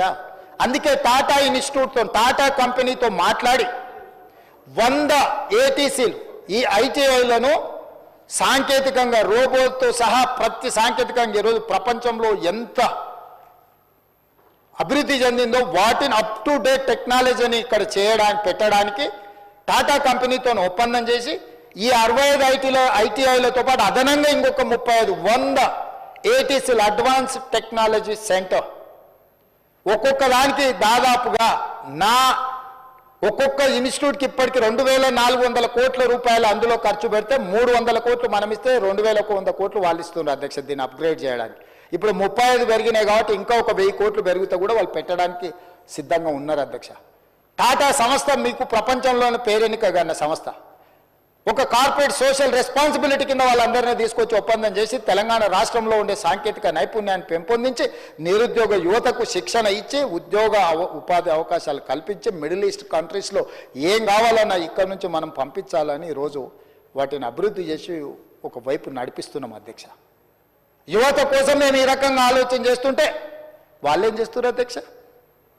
జనవాడ ఫామ్ హౌస్లో డ్రగ్స్ పార్టీలు ఎవరు దొరికిరు అధ్యక్ష? మొయినాబాద్లో మొన్న జరిగిన కోళ్ళ పందాలలో క్యాసినోలలో ఎవరు దొరికిండ్రు అధ్యక్ష? దుబాయ్లో డ్రగ్స్ తీసుకొని చచ్చిపోయిన వ్యక్తి ఎవరికి మిత్రుడు అధ్యక్ష? మిత్రుడు చచ్చిపోతే శవాన్ని కూడా ఇక్కడికి లేకుండా వెళ్ళి దుబాయ్లో కూర్చొని పైన వేసి ఆ శవాన్ని అక్కడనే దానం చేపించి వచ్చిన చరిత్ర ఎవరిది అధ్యక్ష? వీళ్ళ అధ్యక్ష యువత గురించి మాట్లాడేది. ఫామ్ హౌజులలో దీపావళి పండుగ రోజు వాళ్ళు మనం దీపావళి పండుగకి ఏం కాల్స్తాం అధ్యక్ష? చిచ్చుబుట్లు కాల్చుకుంటాం. వాళ్ళు సారా బుట్లు పెట్టుకొని డ్రగ్స్ పెట్టుకొని కొకేన్ పెట్టుకొని దావతులు చేసి మా బామ్మార్ది ఇంటికి పోతావా అంటాడు. ఏంది అధ్యక్ష? నీకు బామ్మార్ది ఉండొచ్చు, నీ బామ్మార్ది కళ్ళలో ఆనందం చూడడం నీకు ఇష్టం ఉండొచ్చు, కానీ ఇట్లాంటి వ్యవహారాలను ఈ ప్రభుత్వం క్షమించదు. ఫామ్ హౌజులలో కెసినో వాళ్ళు నడిపినా, ఫామ్ హౌజులలో కోడి పందాలు చేసినా, ఫామ్ హౌజులలో డ్రగ్స్ పార్టీలు చేసినా, దుబాయ్లో డ్రగ్స్ పార్టీ చేసినా రావాలి సభలకు అప్పుడు చెప్తా లేవనుకుంటుండు. మొత్తం రికార్డులు తెప్పించిన దుబాయ్ నుంచి అధ్యక్ష. ఎవరెవరికి ఎక్కడెక్కడ ఉన్నాయో అన్ని గుట్లు మట్లు అన్నీ ఉన్నాయి అధ్యక్ష. సందర్భం వచ్చినప్పుడు సమయం వచ్చినప్పుడు అన్నీ తీసి ఇప్పి ముందర పెడతా అధ్యక్ష. ఒక్కొక్క గుట్టు ఏదో తిట్టేసి మాట్లాడేసి కప్పిపుచ్చుకొని పోదామని అనుకుంటుండ్రేమో, అట్లేం కుదరదు అధ్యక్ష. ఇది యువత పట్ల వాళ్ళకున్న ఆలోచన, ఇది మాకున్న చిత్తశుద్ధి. అందుకే అధ్యక్ష అదేవిధంగా ఐఏఎస్లకు సివిల్స్కు ప్రిపేర్ అయ్యేటోళ్ళు ఉన్నారు, ఐఏఎస్ ఐపీఎస్లు. ఆ పిల్లలు ఢిల్లీకి వెళ్ళి కోచింగ్ సెంటర్లలో చదువుకుంటే పేదోళ్ళ పిల్లలు, ముఖ్యంగా లంబాడ పిల్లలు, ఆదివాసీ పిల్లలు కూడా ఉన్నారు. రూపాయి కూడా తల్లిదండ్రులు ఇవ్వలేని పరిస్థితి. వాళ్ళకి శిక్షణ ఇవ్వడానికి వాళ్ళకి సహాయం చేయాలని సింగరేణి నుంచి ఒక ప్రత్యేకంగా రాజీవ్ గాంధీ సివిల్స్ అభయ హస్తం పథకాన్ని ప్రవేశపెట్టి ప్రిలిమ్స్ సెలెక్ట్ అయితే 1,00,000 రూపాయలు, మెయిన్స్కు సెలెక్ట్ అయితే 1,00,000 రూపాయలు, ప్రభుత్వం వైపు నుంచి ఉండడానికి వసతులు అన్ని ఏర్పాటు చేసి తెలంగాణ నుంచి ఐఏఎస్లను, ఐపీఎస్లను, ఐఎఫ్ఎస్లను ఈ దళిత గిరిజన ఆదివాసీ బలహీన వర్గాల బిడ్డలు, మైనారిటీ బిడ్డలు రావాలి. ఈ రాష్ట్రమే కాదు ఈ దేశ నిర్మాణంలో భాగస్వాములు కావాలి వాళ్ళ ఐఏఎస్లు, ఐపీఎస్లు. అయితే ఏ రాష్ట్రంలో ఉన్న, కేంద్రంలో ఉన్న ఈ తెలంగాణ అభివృద్ధికి పాటుపడతారని ఆ పిల్లల్ని భుజం తట్టి ప్రోత్సహించి జ్యోతిరావు పూలే భవన్కి పిలిపించి ఒక్కొక్కరికి అభినందించి వాళ్ళకి చెక్కులు ఇచ్చిన చరిత్ర మాది అధ్యక్ష. ఎన్నడన్నా సివిల్స్కు ప్రిపేర్ అయ్యేటోళ్ళని కనీసం అభినందించరా, బుక్కెడ్ భువనన్న పెట్టినరా అని నేను అడుగుతున్నా అధ్యక్ష. అమరవీరులు మీకు పట్టారు, ఉద్యమకారులు మీకు పట్టారు, నిరుద్యోగులు మీకు పట్టారు, పోనీ కెరీర్ ఎన్నుకొని కష్టపడి చదువుతున్న విద్యార్థులు మీకు పట్టరు.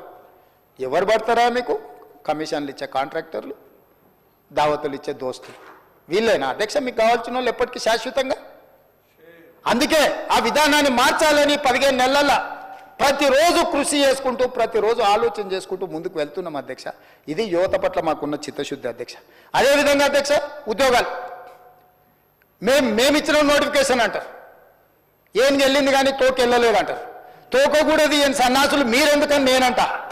10 ఏళ్ళ వినోద్రావు ఓడిపోతే ఎంబడే ప్లానింగ్ కమిషన్ వైస్ చైర్మన్ ఇచ్చారు, కవిత గారు ఓడిపోతే ఎంబడే ఎమ్మెల్సీకి ఇచ్చారు, ఖాళీగా ఉన్న సంతోష్ గారికి మీరు రాజ్యసభ ఇచ్చారు, మీ ఇంట్లో ఉన్న అందరికీ ఉద్యోగ ఉపాధి అవకాశాలు కల్పించారు. మరి తెలంగాణ తెచ్చుకున్నదే ఉద్యోగాల కోసము, తెలంగాణ కోసం కొట్లాడిందే ఉద్యోగాల కోసం, తెలంగాణ కోసం అమరులైందే ఉద్యోగాల కోసం. అయితే ఆ ఉద్యోగ నోటిఫికేషన్లు 10 ఏళ్ళు ఎందుకు ఇవ్వలేదు? ఎందుకు నియామకాలు చేపట్టలేదు? ఈరోజు గర్వంగా మీరు గతంలో 10 ఏళ్లలో మీరు నోటిఫికేషన్లు ఇచ్చింది తక్కువ, ఇస్తే కూడా ఒకవేళ పరీక్షలు పెట్టింది తక్కువ. అందులో పెట్టిన పరీక్షల ప్రశ్నాపత్రాలు జిరాక్స్ సెంటర్లలో పల్లి బఠానీలాకు అమ్మి తెలంగాణ పబ్లిక్ సర్వీస్ కమిషన్ ప్రతిష్ట దిగజార్చి సర్వనాశనం చేసి తెలంగాణను లోపభూయిష్టంగా తెలంగాణ ప్రతిష్టను మంట కలిపితే డిసెంబర్ 7, 2023 నాడు మొదలుపెట్టి ఈ తారీఖు వరకు 57,924 ప్రభుత్వ ఉద్యోగాలు ఇచ్చిన ప్రభుత్వం నాది. ఈ దేశ చరిత్రలోనే రికార్డ్. స్వతంత్రం వచ్చినప్పటి నుంచి ఏ రాష్ట్రమైనా నేను సవాలు విసురుతున్న అధ్యక్ష తమ ద్వారా ప్రతిపక్ష పార్టీకి. మొదటి సంవత్సరంలో 57,924 ఉద్యోగాలు ఇచ్చిన రాష్ట్ర ప్రభుత్వం ఏదైనా ఉంటే ఏ రాష్ట్రమైనా సరే, ఇంక్లూడింగ్ కాంగ్రెస్ గవర్నెన్స్ ఉన్న రాష్ట్రాలు కూడా ఇవ్వలేకపోయినాయి. మన రాష్ట్ర ప్రభుత్వం డిసెంబర్ 7, 2023 తర్వాత ఈనాటి వరకు ఇన్ని ప్రభుత్వ ఉద్యోగాలు అందించిన చరిత్ర మాది అధ్యక్ష, మనది అధ్యక్ష. మనందరం కలిసి నా మంత్రివర్గ సహచరులు వివిధ శాఖలలో కష్టపడి ఇవన్నీ ప్రభుత్వ ఉద్యోగాలు అధ్యక్ష. మీకు ఒక లెక్క చెప్పాలి అధ్యక్ష, 2023 జూలై నుంచి సెప్టెంబర్ వరకు నిరుద్యోగ రేటు 22.9% ఉంటే 2024 జూలై నుండి సెప్టెంబర్ వరకు 18.1% తగ్గింది అధ్యక్ష. తెలంగాణ రాష్ట్రంలో నిరుద్యోగ సమస్య 22.9% నుంచి 18.1% నిరుద్యోగ సమస్యను తగ్గించిన చరిత్ర మా ప్రభుత్వాన్ని. ఈ లెక్కలు నేను చెప్పట్లేదు, కేంద్ర గణాంక శాఖ నిర్వహించిన లేబర్ ఫోర్స్ సర్వే అధ్యక్ష. గవర్నమెంట్ ఆఫ్ ఇండియా అఫీషియల్గా ఇచ్చిన సర్వే రిపోర్ట్ అధ్యక్ష. This is not any Congress party or any our own survey people ఇచ్చిన రిపోర్ట్ కాదు అధ్యక్ష. నిరుద్యోగ సమస్యను తగ్గించిన రాష్ట్రంలో తెలంగాణ రాష్ట్రం ముందు బాగానే నిలబడ్డది అధ్యక్ష. ఇవన్నీ మా కష్టానికి, మా పోరాటానికి, మేము చేసిన ప్రయత్నానికి ప్రతిఫలం అధ్యక్ష. అదేవిధంగా అధ్యక్ష, ఇప్పుడు అంగన్వాడీల మా సీతక్క 14,236 పోస్టులు, అదేవిధంగా గ్రామ పాలనా అధికారులు ఉన్న వివిధ డిపార్ట్మెంట్లలో వీళ్ళందరినీ అడ్జస్ట్ చేసి 10,954 పోస్టులు శ్రీనివాసరెడ్డి గారు దీంట్లో. అదేవిధంగా గ్రూప్ 1 2011 ఉమ్మడి రాష్ట్రంలో నోటిఫికేషన్ ఇస్తే ఇప్పటి వరకు ఉమ్మడి రాష్ట్రంలో కానీ తెలంగాణ రాష్ట్రంలో గ్రూప్ 1 పరీక్షలు నిర్వహించలేదు, ఫలితాలు ఇవ్వలేదు అధ్యక్ష. అదేవిధంగా వాళ్ళు ముసలోళ్ళు అయిపోయారు అధ్యక్ష. ఆనాడు 23-24 ఏళ్ళు ఉన్నోడు 15 ఏళ్ళు అంటే 37 ఏళ్ళు వచ్చినాయి అధ్యక్ష. పిల్లలు కూడా అయిపోయారు, పెళ్ళిళ్ళు అయిపోయి, పిల్లలు అయిపోయి, వాళ్ళు ముసలోళ్ళు అయిపోయే పరిస్థితి ఉంది అధ్యక్ష. ఉమ్మడి రాష్ట్రంలోనే 563 గ్రూప్ 1 పోస్టులు ఇవ్వలేదు అధ్యక్ష. మన ప్రభుత్వం వచ్చిన తర్వాత ఫిబ్రవరిలో 563 గ్రూప్ 1 పోస్టులకు నోటిఫికేషన్లు ఇచ్చి ప్రిలిమ్స్ చేసి మెయిన్స్ చేసి రిజల్ట్స్ పెట్టి ఈరోజు రిజల్ట్స్ ఇచ్చి 563 గ్రూప్ 1 అధికారులను నియమించడానికి పునాదులు వేసినాం. రాబోయే 30 రోజుల్లో తెలంగాణకు 563 గ్రూప్ 1 ఉద్యోగస్తులు రాబోతున్నారు అధ్యక్ష. ఇదే కాదు అధ్యక్ష, గ్రూప్ 2లో కూడా లక్షలాది మంది సంవత్సరాల కొద్ది ఎదురు చూస్తుంటే 783 పోస్టులు గ్రూప్ 2లో కూడా ఇవ్వడానికి రోజు ప్రభుత్వం రంగం సిద్ధం చేసింది. అదేవిధంగా గ్రూప్ 3 1365 పోస్టులను అభ్యర్థులను తొందరలోనే నియామకాలు చేపట్టబోతున్నాం అధ్యక్ష. 11,000 డిఎస్సి పోస్టులు ఇచ్చినాం అధ్యక్ష. గ్రూప్ 1, గ్రూప్ 2, గ్రూప్ 3 రాబోయే 40 రోజుల్లో నియామకాలు చేపట్టబోతున్నాం అధ్యక్ష. ఇది యువత పట్ల మాకున్న చిత్తశుద్ధి. మా ఉద్యోగాల కోసం కాదు, ఏ ఎల్పీ స్టేడియంలో మేము ఉద్యోగ ప్రమాణం చేసినామో నేను నా మంత్రివర్గ సహచరులు అదే ఎల్పీ స్టేడియం సాక్షిగా తలలు లెక్కబెట్టి ఇన్ని ఉద్యోగాలు ఇచ్చిన చరిత్ర మాది. మేము తెలంగాణ ప్రజలకు ఇచ్చిన మాట ఇది అని నేను చెప్పదలుచుకున్నా అధ్యక్ష. అందుకే ఈరోజు ఈ సమావేశంలో ప్రధాన ప్రతిపక్ష నాయకుడు చంద్రశేఖరరావు గారు ఉండి ఇంకా ఏమైనా వారి అనుభవాన్ని రంగరించి 40 సంవత్సరాల ప్రజా జీవితంలో ఉన్న చంద్రశేఖరరావు గారు కొన్ని సూచనలు చేసి వారి అనుభవాన్ని ఒకవేళ తెలంగాణ ప్రజలకు వినియోగించుంటే నాకేం అభ్యంతరం లేకపోతుండే అధ్యక్ష. వారు వయసులో పెద్దవారు, అనుభవంలో పెద్దవారు, వారికి ఉన్న పరిణతి వేరు. వారు సూచనలు ఇస్తే నేర్చుకోవడానికి నాకు అభ్యంతరం లేదు అధ్యక్ష. నేను జడ్పీటీసీ, ఎమ్మెల్సీ, ఎమ్మెల్యే, ఎంపీగా పనిచేసిన, మంత్రికి ఎప్పుడు పనిచేయలేదు. డైరెక్ట్గా ముఖ్యమంత్రిగా చేస్తున్నాను. నేను కూడా ఏదైనా సూచన ఇస్తే తీసుకుంటా అధ్యక్ష. ఎన్టీ రామారావు గారు డైరెక్ట్గా ముఖ్యమంత్రి అయిన, నరేంద్ర మోడీ గారు డైరెక్ట్గా ముఖ్యమంత్రి అయినరు. వాళ్ళందరూ కూడా డైరెక్ట్గా ముఖ్యమంత్రులు అయినా కూడా పరిపాలన అందించలేదా అధ్యక్ష? సో నువ్వు అయినావు కాబట్టి నీకేంది లేదు, నువ్వు కాబట్టి దిగు, నీది మా సామాజిక వర్గం కాబట్టి కాదు కాబట్టి నీకు తెలివి లేదు. ఏంటి అధ్యక్ష ఇది? అందుకే అధ్యక్ష విద్యా వ్యవస్థ, ఉద్యోగాలే కాదు ఈరోజు విద్యా వ్యవస్థ మీద కూడా మాట్లాడుకుందాం అధ్యక్ష. ఈ విద్యా వ్యవస్థలో 29,000 పైచిలకు పాఠశాలలు ఉంటే 26 లక్షల మంది స్టూడెంట్సే ఉన్నారు అధ్యక్ష. విద్యాశాఖలో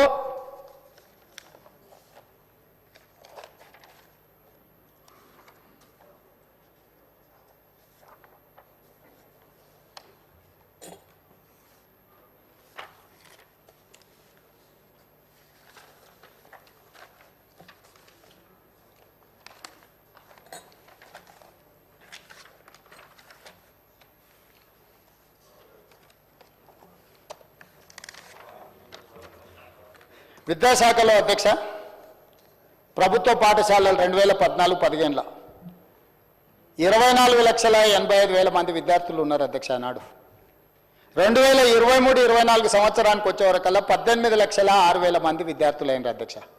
27.30% ప్రభుత్వ పాఠశాలల విద్యార్థులు తగ్గిపోయినారు అధ్యక్ష. దాదాపుగా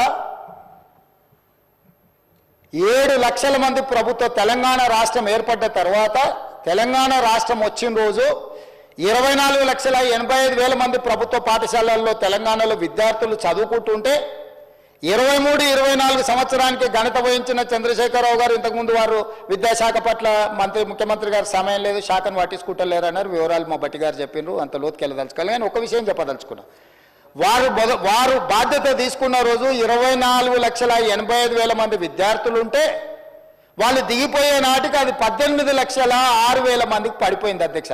27.30% విద్యార్థులు ప్రభుత్వ పాఠశాలలలో పడిపోయినరు. ఈరోజు ప్రైవేట్లో 11,000 పైచిలకు పాఠశాలలు ఉంటే 36 లక్షల విద్యార్థులు చదువుకుంటుంటే 29,000 పాఠశాలలు ప్రభుత్వంలో ఉంటే 24 లక్షల మంది ఈరోజు ప్రభుత్వంలో లెక్కలు తేలుతున్నాయి అధ్యక్ష. Residential, private school, residential and day schools మొత్తం లెక్క కడితే ఇంత నిర్వీర్యాన్ని చేసి మొత్తం ప్రైవేట్ కార్పొరేట్ కంపెనీలకు అప్పచెప్పాలి అని ఆంధ్ర నుంచి వచ్చిన ఇన్స్టిట్యూట్లకు మొత్తం విద్యా వ్యవస్థని అప్పచెప్పేసి మీరు వదిలేస్తే విద్యా కమిషన్ వేసి ఫీజుల కాడ నుంచి స్ట్రక్చర్ చేయాలి, విద్యాశాఖను ప్రక్షాళన చేయాలని, సమూలమైన మార్పులు తీసుకురావాలని అన్ని రకాలుగా తాపత్రయపడి డిఎస్సి నోటిఫికేషన్ ఇచ్చి టెట్ పరీక్షలు 55 రోజులలో నిర్వహించి 11,000 మంది టీచర్ల నియామకం చేసిన అధ్యక్ష. 10 సంవత్సరాలు ప్రమోషన్లు లేకుండా ఉన్నా, 20 సంవత్సరాలు ప్రమోషన్లు లేకుండా ఉన్నారు, 10 సంవత్సరాలు ట్రాన్స్ఫర్స్ లేకుండా ఉన్నారు. 20 ఏళ్ళ ప్రమోషన్లను లాంగ్వేజ్ పండిట్స్తో సహా 22,000 మందికి ప్రమోషన్లు ఇచ్చిన 36,000 మంది టీచర్లకు బదిలీలు చేసి చిన్న వివాదం లేకుండా టీచర్ల బదిలీలు చేసిన అధ్యక్ష. ఐఏఎస్లను బదిలీ చేయడం అల్క కానీ టీచర్లను బదిలీ చేయడం ఎంత కష్టమో నీకు తెలియదా అధ్యక్ష? ఎంత చైతన్యం ఉంటుంది వాళ్ళలో? అయినా చిన్న వివాదం లేకుండా 36,000 మంది టీచర్లను బదిలీ చేసిన అధ్యక్ష. 11,000 మంది టీచర్ల నియామకాలను చేపట్టిన, 14 యూనివర్సిటీలకు వైస్ ఛాన్సలర్లను నియమించిన అధ్యక్ష నేను విద్యాశాఖ బాధ్యత తీసుకున్న తర్వాత. ఇది నా చిత్తశుద్ధి. 40% డైట్ ఛార్జెస్ పెంచిన, 200% కాస్మెటిక్ ఛార్జెస్ పెంచిన. ఎవరుంటారు అధ్యక్ష ఈ diet charges, cosmetic charges? SC, ST, BC మైనారిటీల పిల్లలు లేరా? ఆ పిల్లలు మా పిల్లలైనా పాఠశాలకు వెళ్ళి వాళ్ళతో పాటు కూర్చొని సహబంతి భోజనం చేసి నా ఐఏఎస్ ఐపీఎస్ అధికారులను నెలకు ఒకసారి ఖచ్చితంగా పాఠశాలలో వెళ్ళి భోజనం చేయండి అని ఈరోజు పర్యవేక్షిస్తున్న మాట వాస్తవం కాదా అధ్యక్ష? ఈ రకంగా ప్రక్షాళన చేసి పేరుకపోయిన చెత్తను తొలగించి మీరు చేసిన పాపాలను కడుక్కుంటూ ఈరోజు పూర్తి స్థాయిలో మేము ప్రయత్నం చేస్తుంటే మమ్మల్ని కించపరిచే విధంగా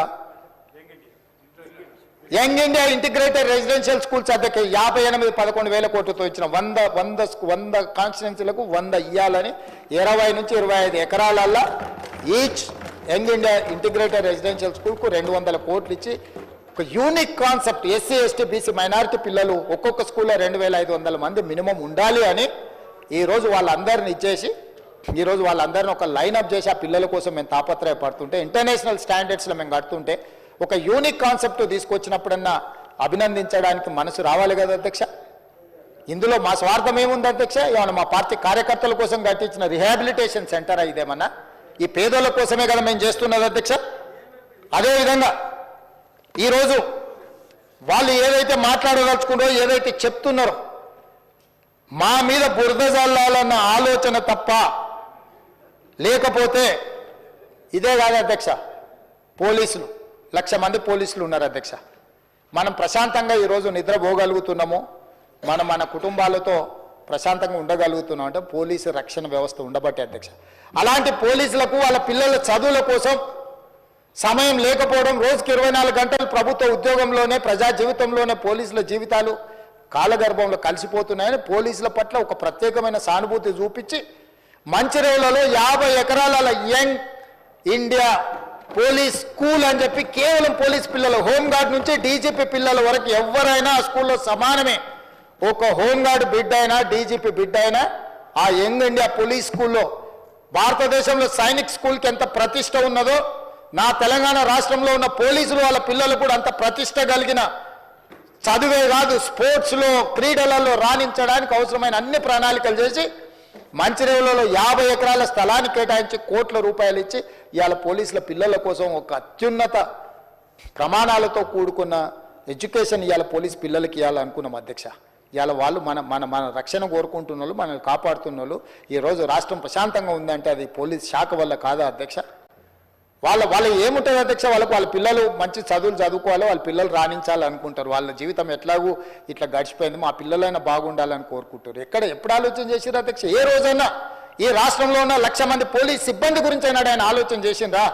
డీజీపీ నుంచి హోంగార్డ్ వరకు పోలీస్ సిబ్బందిని ప్రత్యేకంగా వాళ్ళకు ఒక వ్యవస్థ ఉండాలి అని ఈరోజు ఒక అడిషనల్ డీజీ క్యాడర్ ఆఫీసర్ను పెట్టి ఒక వ్యవస్థను బ్రహ్మాండంగా ఏర్పాటు చేసి ఈరోజు పోలీస్ స్కూల్ని ఏర్పాటు చేసినాం కదా అధ్యక్ష. ఈరోజు ఇట్లా ఒక్కొక్కటిగా మీరు పెండింగ్ పెట్టిపోయి మా నెత్తి మీద మోపిన అన్ని రకాల సమస్యల్ని పరిష్కరించుకుంటూ మేము ముందుకు వెళ్తుంటే మీరు మమ్మల్ని అవహేళన చేయడం, గవర్నర్ గారి ప్రసంగాన్ని తప్పు పట్టే విధంగా, గవర్నర్ గారిని కించపరిచే విధంగా మాట్లాడడం సమంజసమని నేను అడుగుతున్నా అధ్యక్ష. గవర్నర్ గారి ప్రసంగం ప్రభుత్వం యొక్క ఆలోచన విధానం, ప్రభుత్వం యొక్క భవిష్యత్ ప్రణాళిక. ఆ భవిష్యత్ ప్రణాళికనే గవర్నర్ గారు మాట్లాడతారు తప్ప గవర్నర్ గారు వారు సొంతంగా ఏం ఆలోచన చేయరు అధ్యక్ష. మంత్రివర్గ తీర్మానమే గవర్నర్ ప్రసంగం అని నేను చెప్పదలుచుకున్నా అధ్యక్ష.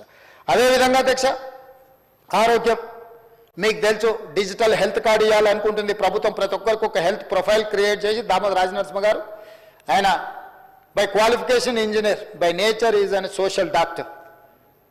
సామాజిక బాధ్యత కలిగిన, చైతన్యం కలిగిన వ్యక్తిగా, ఇంజనీరింగ్ గ్రాడ్యుయేట్గా వారికి ఆ బాధ్యత ఇచ్చి ఈ రాష్ట్రంలో ఉన్న 4 కోట్ల ప్రజలకు అందరికీ ఒక హెల్త్ ప్రొఫైల్ క్రియేట్ చేసి హెల్త్ డిజిటల్ కార్డు క్రియేట్ చేయడం అనేవి కాకుండా ఉస్మానియా యూనివర్సిటీ హాస్పిటల్ని కుప్పగూలుతుంటే కూడా పట్టించుకోకుండా ఊరుకుంటే 30 ఎకరాలలో గోషమాయిల దగ్గర 30 ఎకరాలలో 2,700 కోట్లు, దాదాపుగా 3,000 కోట్లతోని ఈరోజు ఉస్మానియా నూతన హాస్పిటల్ నిర్మించడానికి దామోదర్ రాజనరసింహ గారి నాయకత్వంలో ఈరోజు మా ప్రభుత్వం నిర్ణయం తీసుకున్నది ప్రజల వైద్యానికి సంబంధించింది కాదా? రాజీవ్ ఆరోగ్యశ్రీని మీరు నిర్వీర్యం చేస్తే ఆనాడు రాజశేఖర రెడ్డి గారు పేదవాడికి కూడా అపోలో యశోద లాంటి కార్పొరేట్ హాస్పిటళ్లలో బాజాప్తా ఈ కార్డు తీసుకెళ్తే వైద్యాన్ని అందించే విధంగా తెస్తే దాన్ని నిర్వీర్యం చేసి కాంగ్రెస్ పార్టీకి పేరు వస్తుంది అని మూలకు పడేస్తే దాన్ని 10 లక్షల రూపాయలకు పెంచి ప్రతి పేదవాడి ఆరోగ్యాన్ని కాపాడే బాధ్యత మా ప్రభుత్వాన్ని మేము తీసుకున్న నిర్ణయం మొదటి 2 రోజుల్లోనే కాదా అని నేను అడుగుతున్నా అధ్యక్ష. అదేవిధంగా ఆ రాజీవ్ ఆరోగ్యశ్రీలో కూడా 163 మెడికల్ ప్రొసీజర్లను అదనంగా యాడ్ చేసి వాళ్ళందరినీ వివిధ రకాల డిసీజులు వస్తే కూడా వాళ్ళకు వైద్యాన్ని అందించాలి అని చెప్పి ఈరోజు మా ప్రభుత్వం నిర్ణయం తీసుకున్న మాట వాస్తవం కాదు అధ్యక్ష. మెడికల్ కాలేజ్ జీవోలు ఇచ్చి పోయింది అధ్యక్ష. 8 మెడికల్ కాలేజీలకు అడ్మిషన్లు కూడా ఇయ్యలే all India medical council. Damodar Rajanarasimha గారు మా అధికారులు పోయి ఢిల్లీలో కూర్చొని ఆ 8 మెడికల్ కాలేజీలకు అన్ని రకాలుగా రేషనలైజ్ చేసి కేంద్రం నుంచి అనుమతులు తీసుకొచ్చినాం అధ్యక్ష. ఎంతసేపు ఉన్న కేంద్రం మెడికల్ కాలేజీలు ఇయ్యలే అంటే నువ్వు అసలు లెటరే పెట్టలే, నువ్వు అడగనే లేదు. నీ తెలంగాణ రాష్ట్రానికి మెడికల్ కాలేజీలు కావాలని నువ్వు అడగనే లేదు. నువ్వు చేసిన తప్పిదాలను కప్పిపుచ్చుకోవడానికి మంది మీద నెట్టేసి ఒకటి కేంద్రం మీద, ఒకటి ప్రతిపక్షం మీద, ఒకటి పాలకపక్షం మీద, ఒకటి కాంగ్రెస్ పార్టీ మీద, ఊరి మీద, అందరి మీద నెట్టేసి నీ పాపాలన్నీ కడుక్కోవాలనుకుంటే రికార్డులు అక్కడ ఉంటాయి కదా అధ్యక్ష. ఉన్న వరంగల్ కానీ, లేకపోతే అల్వాల్ కానీ, లేకపోతే ఎల్బీ నగర్ కానీ, లేకపోతే నిమ్స్ కానీ మొదలు పెట్టించినావు, కాంట్రాక్టులు ఇచ్చినావు, కమిషన్లు తీసుకున్నావు, పోయినావు. ఇవాళ మేము వచ్చి కూర్చొని నిరంతరం కోమటిరెడ్డి వెంకటరెడ్డి గారిని ప్రతి నెల పర్సనల్గా విజిట్ చేసి సమీక్షించుకుంటూ ఈరోజు వాటిని వేగంగా పూర్తి చేసి జూన్ 2, 2025 లోపల ప్రారంభించాలని రాత్రింబగళ్ళు మా మంత్రి గారు ఎంబడిపడి ఈరోజు గ్రీన్ ఛానల్ వాటికి నిధులు ఇచ్చి పూర్తి చేసే ప్రయత్నం చేస్తున్నాం కదా అధ్యక్ష. ఇవన్నీ కనిపిస్తలేవా? వైద్యం పట్ల మాకున్న చిత్తశుద్ధి. ఎక్కడైనా చిన్న సంఘటన జరిగితే దాన్ని తీసుకొని చిలువలు పలువలు చేసి దాన్నే మొత్తం ప్రచారం చేసి మొత్తం వ్యవస్థ కుప్పగూలిందని అంటే అందులో సమస్యలు లేవనెత్తుతున్నట్టు కనిపిస్తలేదు అధ్యక్ష. వాళ్ళ పైశాచిక ఆనందంగా అనిపిస్తుంది, సంతోషంతో గంతులేస్తున్నట్టు కనిపిస్తున్నారు అధ్యక్ష. సమస్యలు లేవనెత్తుతే ఇప్పుడు కమ్యూనిస్టు సోదరులు ఉన్నారు, ఎక్కడైనా ఏదైనా సంఘటన చేస్తే సమస్యలు లేవనెత్తే దానికోసం నిరసన చేస్తే దానికోసం వీధుల్లోకి వస్తారు. వాళ్ళు చెప్తే ఏదనుంటే మేము సావధానంగా దాన్ని అరే ఒక ఇష్యూని రైజ్ చేస్తున్నారు, దీన్ని మనం అటెన్షన్తో ఉండాలి అని అధికారులకు అందరూ సూచన. మీదెక్కడ అధ్యక్ష? మీరు అదొదిలేసి పైశాచిక ఆనందం ఏంది అధ్యక్ష? అసలు తాండవం చేస్తుంటారు అధ్యక్ష. ఎక్కడైనా పొద్దున లేవగానే టీవీ బ్రేకింగ్ చూసినా, పేపర్ తీసినా, ఎవరైనా చచ్చిపోయి అనగానే కుటుంబం అంతా తలుపులు మూసుకొని గంతులు వేస్తారు. ఇది ఎక్కడి పైశాచిక ఆనందం అధ్యక్ష? ట్విట్టర్ చూడండి మీరు.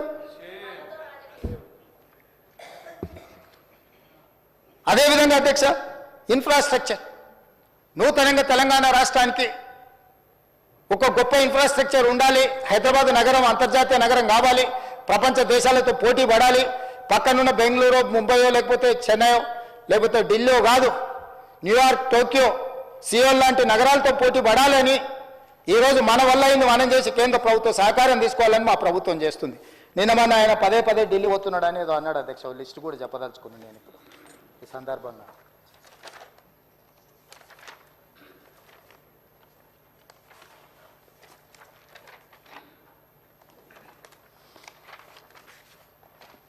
కాగితం మీ దగ్గర ఉందా?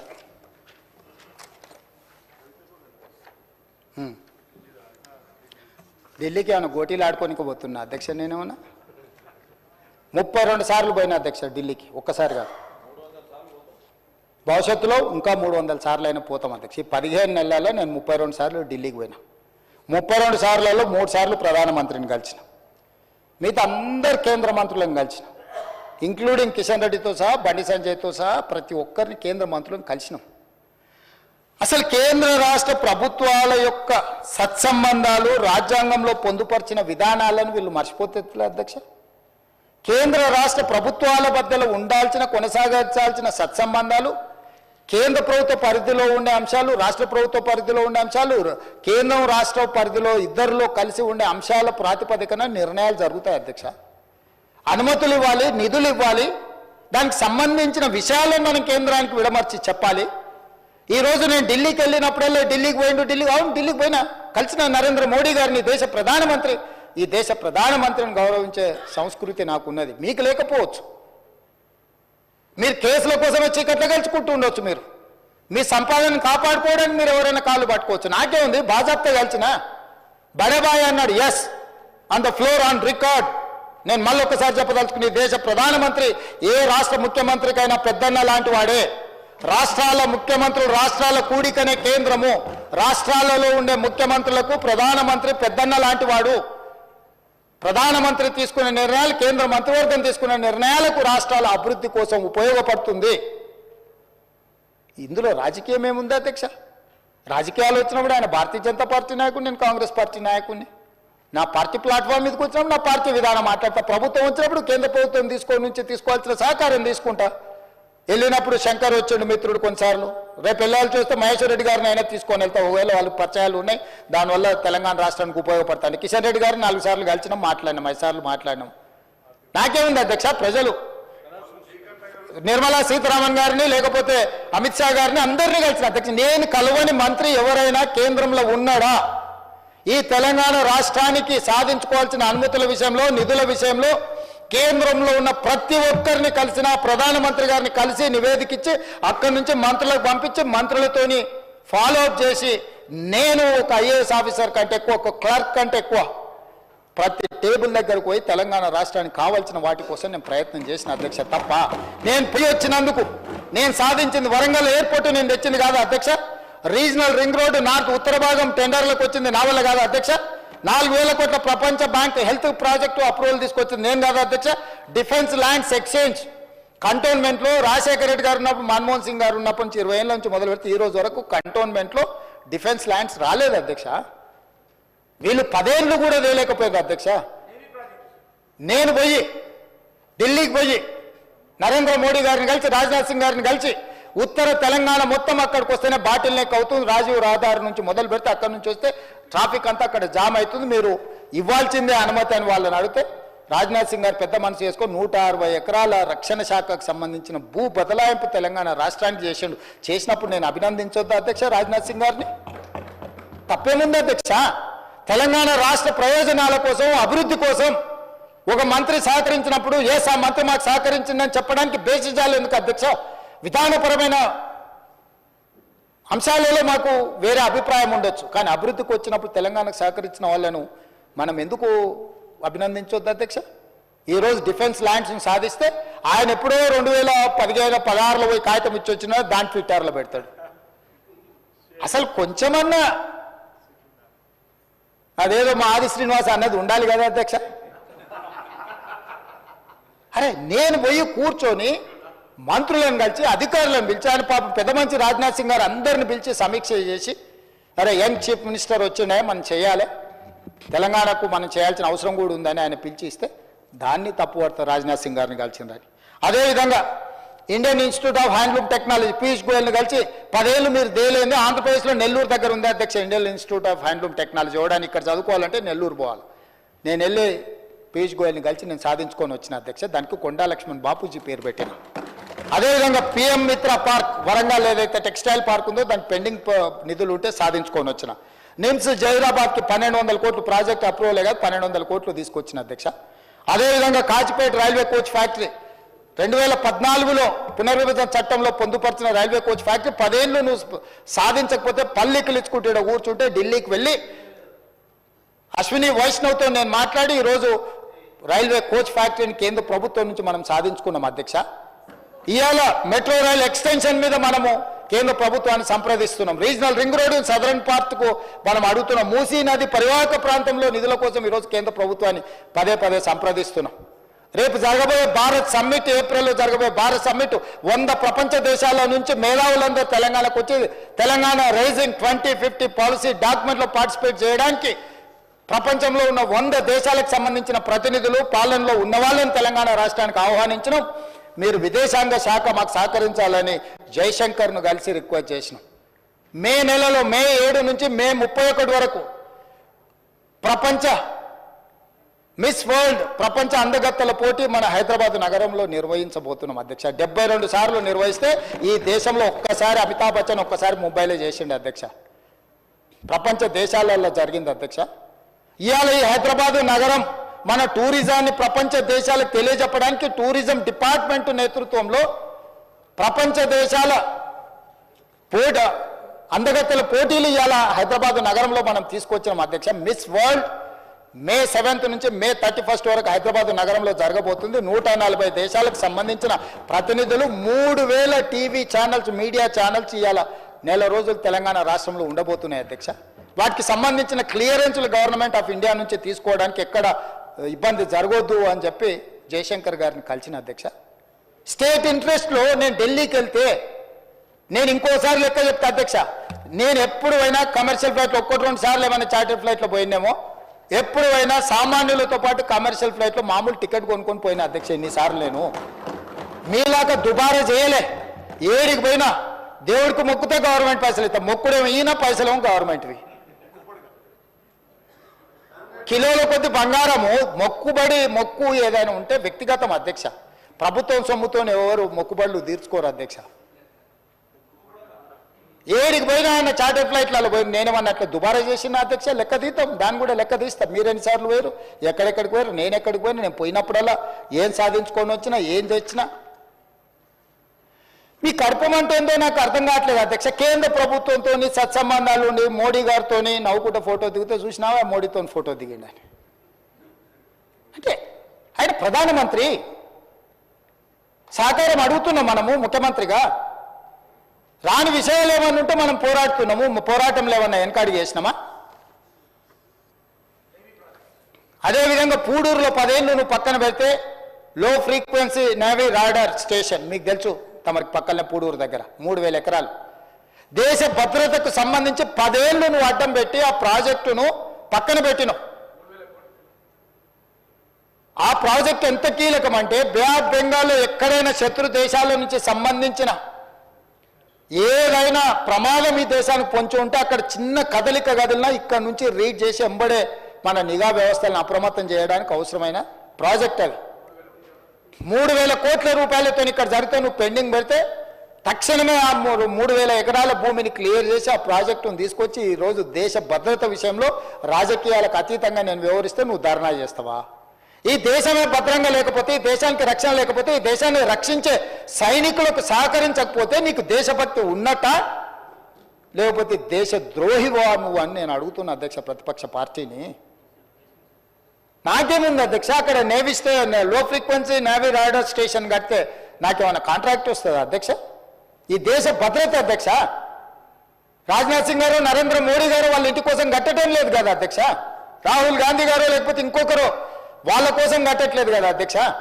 దేశ భద్రత కోసం కట్టే దాంట్లో మీద కూడా నీ కుత్సితమైన రాజకీయాలు, నీ కలుషితమైన ఆలోచనలు, నీకు 50 ఎకరాల భూమి ఇయ్యలేదు, నీ కొడుకు ఇంటికి వస్తలేడు, వాస్తు కోసం ఏదో కట్టాలని డిఫెన్స్ భూములు అడిగితే ఇయ్యలేదని పగబట్టి కేంద్ర ప్రభుత్వాన్ని దేశ రక్షణనే ఫనంగా పెడతావా? అట్లాంటిది నేను పరిష్కరించిన అధ్యక్ష. నేను ఢిల్లీకి వెళ్ళడం వల్ల ఈరోజు నిన్నగాక మన గచ్చిబౌలి స్టేడియంలో మొత్తం డిఫెన్స్ ఎక్విప్మెంట్కు సంబంధించిన ఎగ్జిబిషన్ 3 రోజులు పెట్టిన లక్షలాది మంది విద్యార్థులు ఈరోజు అక్కడికి వచ్చి చూసిపోయారు. డిఫెన్స్ మొత్తం వ్యవస్థల్లో అక్కడికి తీసుకొచ్చి ఎగ్జిబిషన్ పెట్టించిన అధ్యక్ష. నేను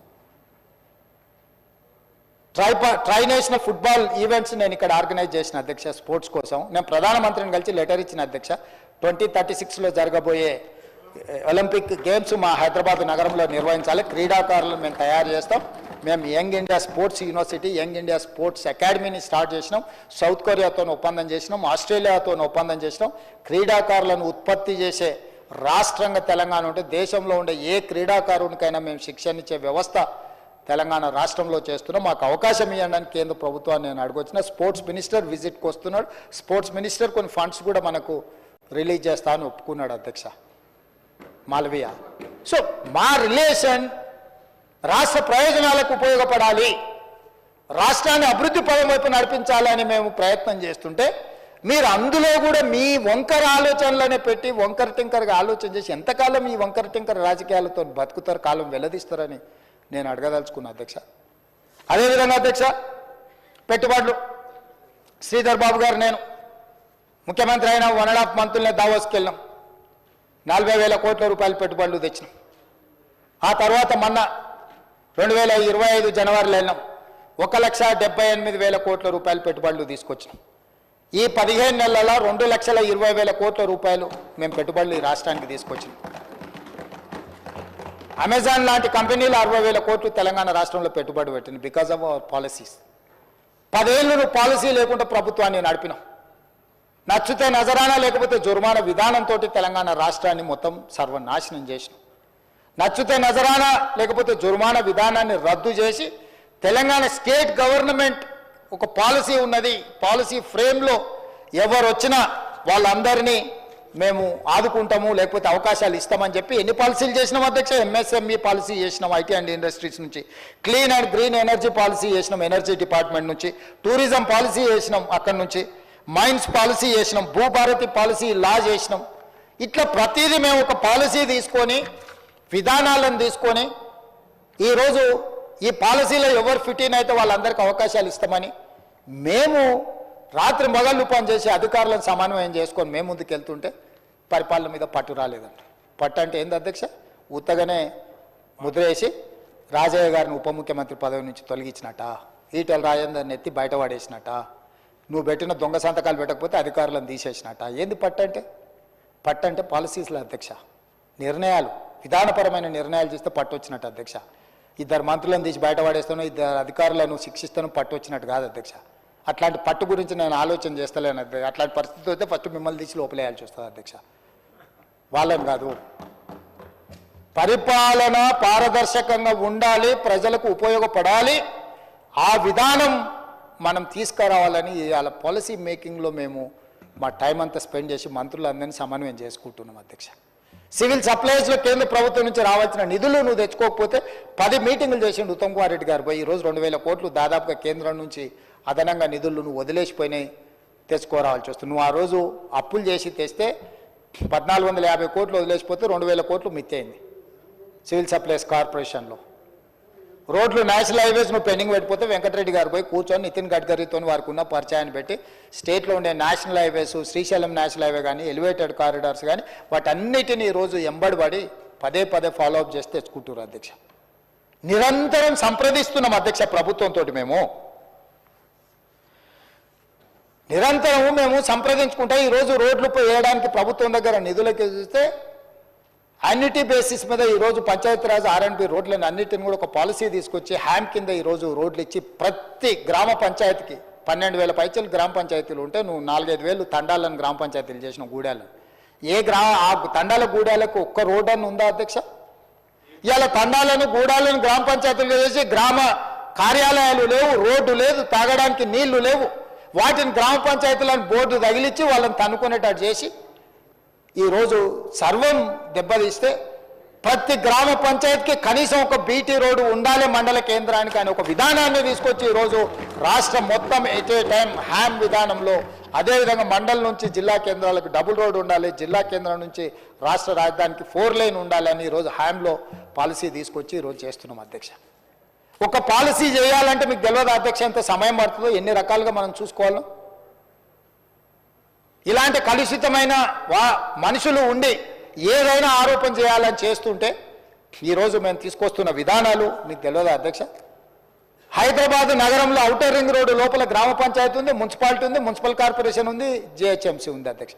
4 రకాల పరిపాలన వ్యవస్థలు ఉంటే ఎవడు తోసినట్టు వాడు చేస్తుంటే దేనికి పొంతన లేకపోతే ఔటర్ రింగ్ రోడ్డును మొత్తాన్ని inside of outer ring road core urban reason అని తీసుకొచ్చి గ్రామ పంచాయతీలో, మున్సిపాలిటీలో, మున్సిపల్ కార్పొరేషన్లో అన్నిటిని ఒక యూనిట్ కింద తీసుకొచ్చి కోర్ అర్బన్ రీజన్ మొత్తం నెట్ జీరో సిటీ కింద కాలుష్యాన్ని నియంత్రించాలని 3000 ఆర్టీసీ బస్సుల్ని ఎలక్ట్రిక్ బస్సులను తీసుకురావాలని, ఎలక్ట్రిక్ వెహికల్స్కి 0 ట్యాక్స్. ఈ రాష్ట్రంలో ఎలక్ట్రిక్ వెహికల్ ఎవరు కొనుక్కున్నా పన్ను లేకుంటే 0 ట్యాక్స్ వేసింది దేశంలో మన రాష్ట్రం అధ్యక్ష. ఈరోజు ఆటోలు కొనుక్కోవడానికి ఎలక్ట్రిక్ ఆటోలు కొనుక్కుంటే పన్ను రద్దు చేసింది మనం అధ్యక్ష. ఈరోజు నాలాలు, రోడ్లను, చెరువులను, కుంటల్ని ఆక్రమించుకుంటుంటే చెరువులను ఆక్రమించుకున్న వాళ్ళ మీద పోయినప్పుడల్లా పెడబొబ్బలు పెడతారు అధ్యక్ష. ఎందుకంటే వాళ్ళు కదా ఆక్రమించుకున్న చెరువులు మాయమైపోయినాయి, మింగేసిండ్రు అధ్యక్ష చెరువులను. ఆ మింగేసిన చెరువులను పునరుద్ధరించాలని చేస్తే గగ్గోలు పెడుతున్నారు అధ్యక్ష వీళ్ళు. మొత్తం రియల్ ఎస్టేట్ పడిపోయింది అంటారు. చెరువులు ఉన్నాయని, చెరువుల దగ్గర ప్రాజెక్టులు కట్టినాయని, కట్టిన వాటిని మేము కూలగొట్టినవని అధ్యక్ష లెక్క తీరు.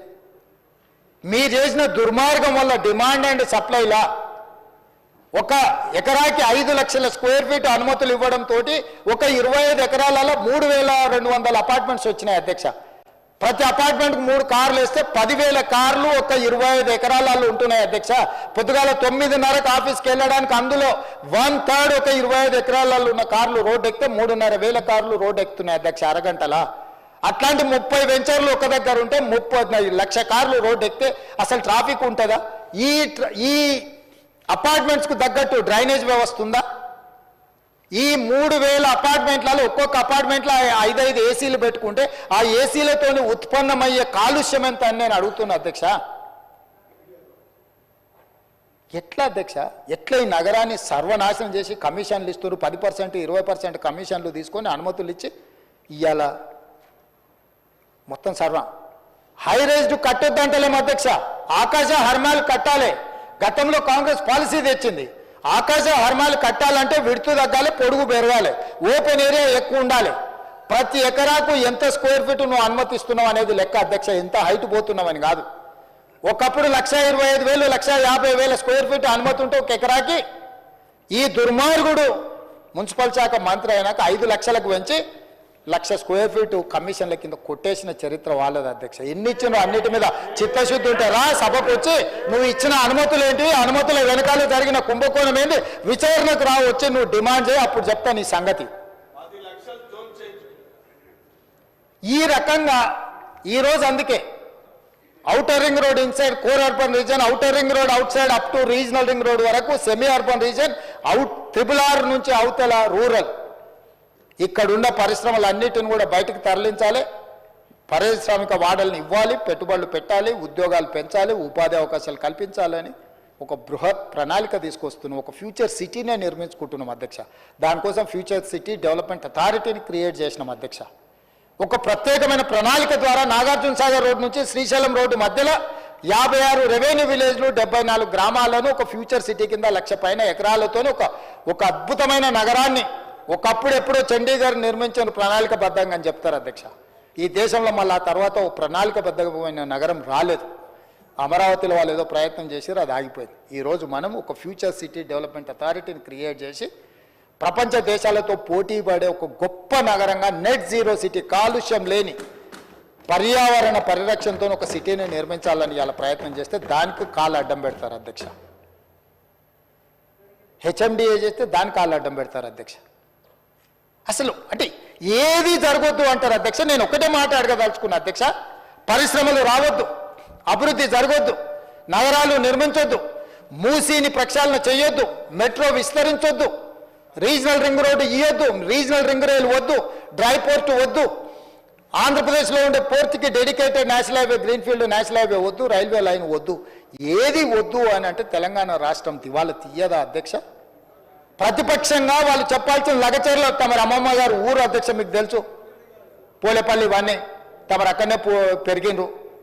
ఒక 1,300 ఎకరాలలో మనం ఒక పారిశ్రామిక వాడని తీసుకొచ్చి మన వెనుకబడిన ప్రాంతంలో వేలాది మంది నిరుద్యోగ యువకులకు, ఆడబిడ్డలకు ఉద్యోగ అవకాశాలని ముఖ్యమంత్రి అయిన నేను, తమరు స్పీకర్ అయినరు, మన ప్రాంతంలో ఒక ప్రాజెక్టు తీసుకుంటే కలెక్టర్లను అధికారులను బండరాలతో కొట్టిస్తారా అధ్యక్ష? ఇది మంచి పద్ధత?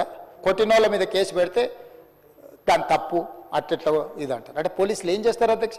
కలెక్టర్లను కొట్టొచ్చా? రాళ్లతో సంపమని వీళ్ళ ఆదేశాలు ఇవ్వచ్చా? వాళ్ళ మాజీ ఎమ్మెల్యే గారు సంపూర్ణ వస్తాయని చెప్పింది నిజం కాదా? వాళ్ళ మీద కేసు కడితే దాన్ని తప్పు అంటారు అధ్యక్ష. అంటే రేపు ఒకవేళ మీ మీద దాడులు జరిగితే కూడా కేసులు కట్టొద్దా?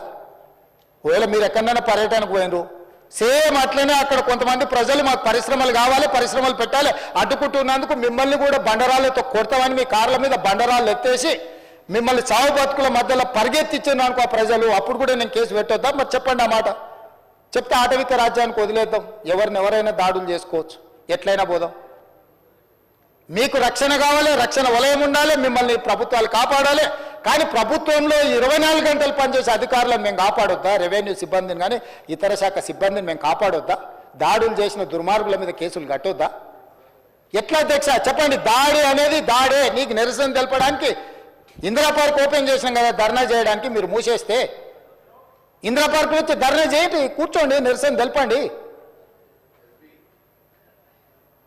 ప్రతిదానికి ఒక పద్ధతి ఉంది అధ్యక్ష. భౌతిక దాడులను మనం ప్రోత్సహిద్దామా? ఇదేనా వీళ్ళు నేర్పిన సంస్కృతి? ఇదేనా వీళ్ళు తెలంగాణ రాష్ట్రంలో పెంపొందించదలుచుకున్నది? చేయొద్దా తెలంగాణ అభివృద్ధి? పరిశ్రమలు రావద్దా? పెట్టుబడులు పెట్టొద్దా? నిరుద్యోగ యువకులకు ఉద్యోగ ఉపాధి అవకాశాలు ఇవ్వొద్దా? ఈ విద్యార్థులకు చదువు చెప్పొద్దా? యంగ్ ఇండియా స్కిల్స్ యూనివర్సిటీ వద్దా? యంగ్ ఇండియా స్పోర్ట్స్ యూనివర్సిటీ వద్దా? Young India integrated residential schools వద్దా?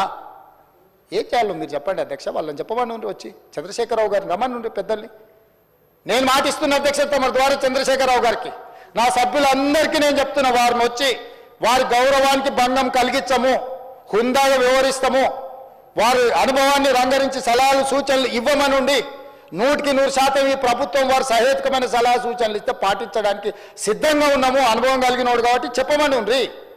నేను ఏది చెప్పను, నువ్వు ఏది చేస్తే దాన్ని చేయని అను కాళ్ళలో కట్టబెడతా, నేను కింద పడేస్తానంటే ఎట్లా అధ్యక్ష? ఏం చేయాలి? నాకున్న పరిష్కారం ఏందో మీరు చెప్పుండ్రు అధ్యక్ష. నాకు కూడా మీరన్న దశాదిశ నిర్దేశం చేయరు. ఇట్లా చేసేటోళ్ళను ఏం చేయాలో ఒకసారి మీరు చూసి. ఈరోజు మనకు అమెరికా, సౌత్ కొరియా నుంచి పర్యటన నుంచి తెచ్చిన పెట్టుబడులే కాదు అధ్యక్ష, ఐటీ దిగ్గజాలైన గూగుల్ కానీ మైక్రోసాఫ్ట్ ఈరోజు వ్యాపారాలను విస్తరించిన అధ్యక్ష. హైదరాబాద్లో ఏఐ ఆధారిత యాక్సిలేటర్ సెంటర్ నెలకొల్పేందుకు గూగుల్ ఒప్పందం చేసుకుంది అధ్యక్ష. మైక్రోసాఫ్ట్ కంపెనీ 15,000 కోట్ల పెట్టుబడులతో రీసెర్చ్ అండ్ డెవలప్మెంట్ హబ్ నెలకొల్పింది అధ్యక్ష. హెచ్సిఎల్, ఇన్ఫోసిస్, విప్రో కంపెనీలు తమ క్యాంపస్లను విస్తరించాయి. కాగ్నిజెంట్ సంస్థ 15,000 అదనపు ఉద్యోగాలను ఈరోజు చేసింది. FedEx, ZF life tech, Marriott లాంటి పెద్ద కంపెనీలు గ్లోబల్ కేపబిలిటీ సెంటర్లను ఇక్కడ ఏర్పాటు చేస్తున్నాయి. ఇటీవలనే బయోటెక్లో ప్రపంచంలో పేరెనికైన ఆమ్జెన్ ఈరోజు అమెరికా బయట మొట్టమొదటిసారి పెట్టుబడులు పెట్టింది హైదరాబాద్లో 6,000 మంది ఉద్యోగస్తులతో ప్రారంభించారు అధ్యక్ష. నేనే స్వయంగా వెళ్ళిన. లెన్స్కార్తో నిన్నమనని మా మిత్రుడు శ్రీధర్ బాబు గారు 1,500 కోట్ల రూపాయలతోని కళ్ళద్దాల కంపెనీ ఈరోజు పెట్టుబడులు పెట్టింది అధ్యక్ష. ఇన్ని అద్భుతాలను సాధిస్తుంటే ప్రపంచంలోనే ఫస్ట్ మ్యానుఫ్యాక్చరింగ్ యూనిట్ హైదరాబాద్లో తెస్తే అభినందించాల్సింది పోయి మమ్మల్ని తిట్టేది ఏంది అధ్యక్ష? నువ్వు అభినందించక పర్వాలేదు, మేము కట్టిన శిల్పారామం దగ్గర నువ్వు కావాలంటే సెల్ఫీ దిగు, సెల్ఫీ డబ్బా కొట్టుకో, మేమేం వద్దంటలేము. ఆ శిల్పారామం కూడా మేము కట్టింది, నువ్వు కట్టినావు. హైటెక్ సిటీ నేదురుమల్లి జనార్దన్ రెడ్డి గారు పునాది రాయేసి చంద్రబాబు నాయుడు గారు కట్టారు. అక్కడ కూడా ఫోటో దిగి పెట్టుకో, ఎవడొద్దు అంటుండే. నీకు కావాల్సింది గంతే కదా. రేపు కూడా ఇప్పుడు మా శ్రీధర్ బాబు గారు ప్రారంభించిన సంస్థలల్లో నువ్వు సెల్ఫీ దిగు, సెల్ఫీ డబ్బా కొట్టుకో, మేమేం వద్దానిలేదే. కానీ అడ్డుకోవడం ఎక్కడి సాంప్రదాయము, ఎక్కడి విధానం ఇది? ఎక్కడ నేర్చుకున్నారు ఈ విధానము? ఈ విధానం తెలంగాణకు మంచిదా అని నేను అడుగుతున్నా అధ్యక్ష. నాకు అర్థం కావట్లేదు అధ్యక్ష. ఈ 15 నెలల్లో వాళ్ళ విచిత్రమైన పోకడలు, వికృతమైన చేష్టలు. ఇట్లా ఆయన పెద్ద మనిషి అని చెప్పాలి కదా. ఈ పిల్లల కట్టి తెలియదు, తాడిపొంగడం లేని వాళ్ళు అనుకుందాం కాసేపటికి. పెద్ద మనిషి అని చెప్పాలి కదా, ఇది పద్ధతి కాదు, ఇది తప్పు అని. మన ఇళ్ళలో మన పెద్దలు మనకు చెప్పారా అధ్యక్ష? ఈ వయసులో కూడా నాకు అప్పుడప్పుడు జానారెడ్డి గారి దగ్గరకు వాళ్ళ దగ్గరకు పోతుంటాను. ఎందుకు? మనకంటే అనుభవం ఉన్నో లేదని చెప్తే నేర్చుకుందామనే కదా. మీ ఇంట్లోనే అనుభవం కలిగిన వాళ్ళు ఉన్నప్పుడు నువ్వు కూర్చోబెట్టి చెప్పొచ్చు కదా చంద్రశేఖరరావు గారు. మేమేం వద్దంటలేమే, చేయమనే అడుగుతున్నాం కదా. అదేవిధంగా అప్పుల గురించి మాట్లాడుతున్నారు అధ్యక్ష. అప్పుల గురించి ఒక మాట చెప్పాలి అధ్యక్ష. తెలంగాణ వచ్చినాక అప్పులు చేసిరని మా బట్టి విక్రమార్క గారు వైట్ పేపర్ రిలీజ్ చేశారు. వైట్ పేపర్ రిలీజ్ చేసిన దాంట్లో 7,71,000 కోట్ల రూపాయల అప్పుల గురించి మాట్లాడారు. అయితే మీరు డిసెంబర్ తర్వాత మీరు చేసిన అప్పులు అందులో కలిపిర్రు అన్నాడు. నేను మా రామకృష్ణారావు గారిని అడిగిన, ఏంటండి విషయం అని. వారు కంప్లీట్గా లెక్క తీసి నాకు ఒక లెక్క తీసి ఇచ్చారు అధ్యక్ష. ఇది official on record. If they wanted to challenge I'm there, నేనున్నా. ఛాలెంజ్ అవుట్ స్టాండింగ్ డెబిట్స్ 1/12/2023 నాటికి అప్పులు 6,69,257 కోట్లు. అదేవిధంగా పెండింగ్ బిల్స్ అంటే ఎంప్లాయీస్వి, క్యాపిటల్ వర్క్స్ అంటే ఇన్ఫ్రాస్ట్రక్చర్ చేసిన వర్కులవి, స్కీమ్స్వి 40,154 కోట్లు. అదేవిధంగా అదర్ పెండింగ్ బిల్స్ అంటే డిస్కామ్స్కి, ఎనర్జీ డ్యూసు, సింగరేణి ఇట్లాంటి సంస్థలలో ప్రభుత్వం, రాష్ట్ర ప్రభుత్వం వాళ్ళ దగ్గర కొన్నది. డిస్కామ్స్ ప్రైవేట్ సంస్థలు లాంటివి, అంటే గవర్నమెంట్కి వాళ్ళు సపరేట్ ఎంటిటీ, కార్పొరేషన్స్. సింగరేణి ఒక కార్పొరేషన్, అది ప్రైవేట్ ఎంటిటీని. అట్లే విధంగా SC ST sub plan backlog payments 1,09,740 కోట్లు. ఇవి మొత్తం కలిపితే చంద్రశేఖరరావు గారు డిసెంబర్ 7, 2023 నాడు అధికారాన్ని బదలాయించిన రోజు 8,19,151 కోటి. ఇది నికరమైన లెక్క. ఇది నేను ఆస్తులు క్రియేట్ చేసిన ఆయన అంటుంటాడు. ఆస్తులతో పాటు ఆ కాంట్రాక్టర్లకు ఇవ్వాల్సిన పేమెంట్లు, కరెంటు బిల్లులు, మిగతా పెండింగ్ పెట్టినవి కూడా అప్పే కదా. బ్యాంకులలో షూరిటీతో తెచ్చిన అప్పు కాదు, ప్రభుత్వం కట్టాల్సిన పెండింగ్ పెట్టి పారిపోయిన అప్పు అధ్యక్ష ఇది. ఇందులో కాంట్రాక్టర్ల బిల్లులునే ఉద్యోగులకు రిటైర్ అయిన వాళ్ళకు వస్తలేవు అంటున్నారు. వాళ్ళు పెట్టిపోయింది అధ్యక్ష. 8,000 కోట్లు వాళ్ళే ఉన్నాయి. రిటైర్డ్ ఉద్యోగస్తులకు ఉన్న పెన్షన్సో లేకపోతే ఇతర 8,000 కోట్లు వాళ్ళు ఇచ్చిపోయిన మోతనే కదా అధ్యక్ష. సో 8,19,151 కోటి ఈరోజు చంద్రశేఖరరావు గారు నాకు ఇచ్చిపోయినారు అధ్యక్ష. ఇంతకుముందు ఆయన 1,00,000 ఎన్నో కోట్లు అన్నాడు. ఎంత అప్పు తెచ్చినా కూడా నేను చెప్తాను. 1,60,000 అన్నాడా? 1,50,000 1,52,000 కోట్లు అన్నాడు కదా అధ్యక్ష. అది తప్పు. ఎంత తెచ్చినామంటే మేము తెచ్చిన అప్పు 1 డిసెంబర్ 2023 నుంచి 28/2/2025 మీడియా మిత్రులు కూడా సావధానంగా వినాలి. 1/12/2023 నుంచి 28/2/2025 మన ఫిబ్రవరి 28 తారీఖు వరకు లెక్క ఇది నేను చెప్పేది. 1,58,041 కోటి అప్పు తెచ్చినాం అధ్యక్ష. నేను, మా ఉప ముఖ్యమంత్రి, మా మంత్రివర్గ సభ్యులం కలిసి మేము తెచ్చిన అప్పు.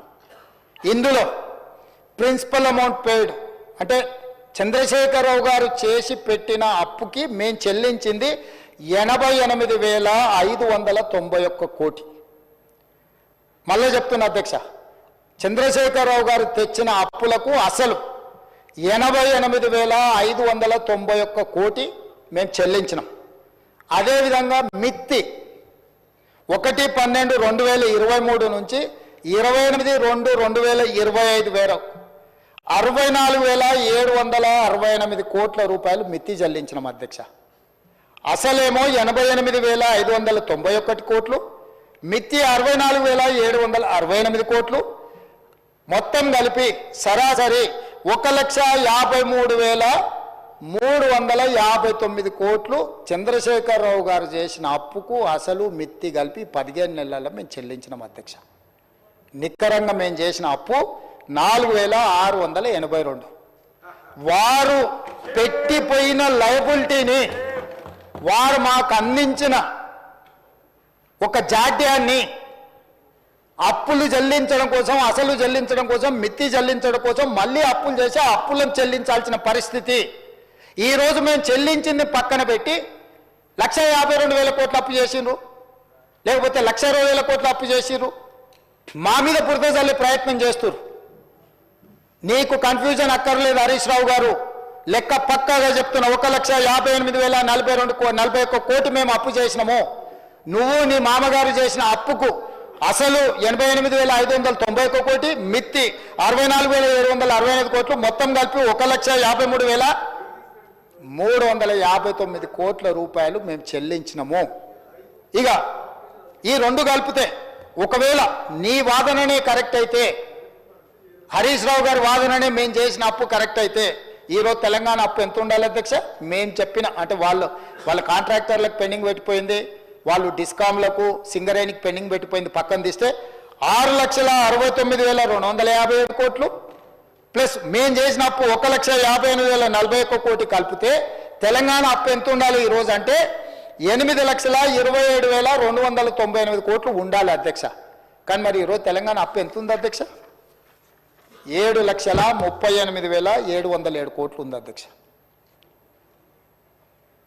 ఆయన చేసిన కాంట్రాక్టర్ల బిల్లులు లేకపోతే డిస్కామ్లు, సింగరేణికి 1,50,000 కోట్లు యాడ్ చేస్తలేము అధ్యక్ష. అప్పులో చేస్తలేము, ఇప్పుడున్న దాంట్లో చేస్తలేము.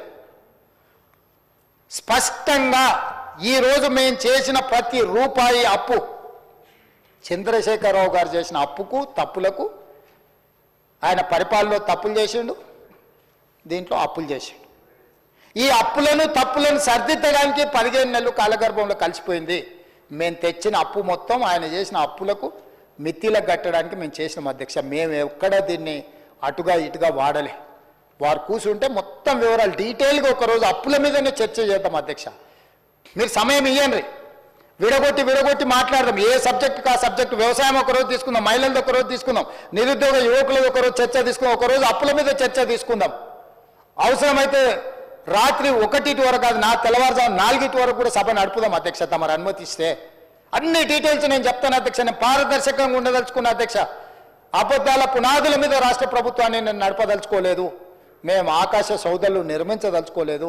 వాస్తవాలను ప్రజలకు చెప్పదలుచుకున్నాం, వాస్తవాలను ప్రజలకు వివరించదలుచుకున్నాం.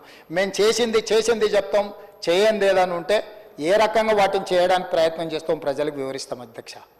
మా బాసులు ప్రజలే అధ్యక్ష. మా బాసులు ఫామ్ హౌస్లు ఉన్నోళ్ళు కాదు, దొరలమని విర్రవీగటోళ్ళు మా బాసులు కాదు.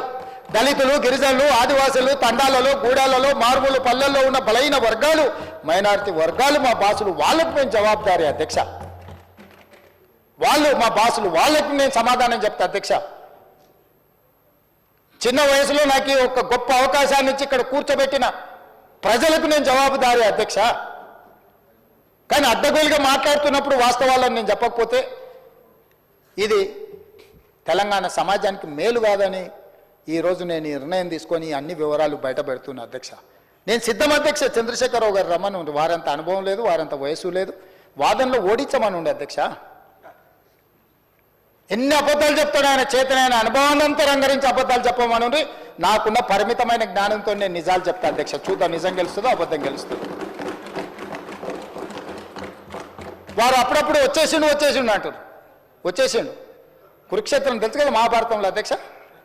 కురుక్షేత్ర యుద్ధంలో దుర్యోధనుడు మడుగులో దాక్కున్నాడు అధ్యక్ష. యుద్ధంలో పరిస్థితులను చూసి మడుగులో దాచుకుంటే మడుగులో నుంచి కూడా శ్రీకృష్ణుడు బయటకు రప్పించిండు అధ్యక్ష. దుర్యోధనుడు కూడా అప్పుడు బయటకు వచ్చింది. ఏం జరిగింది?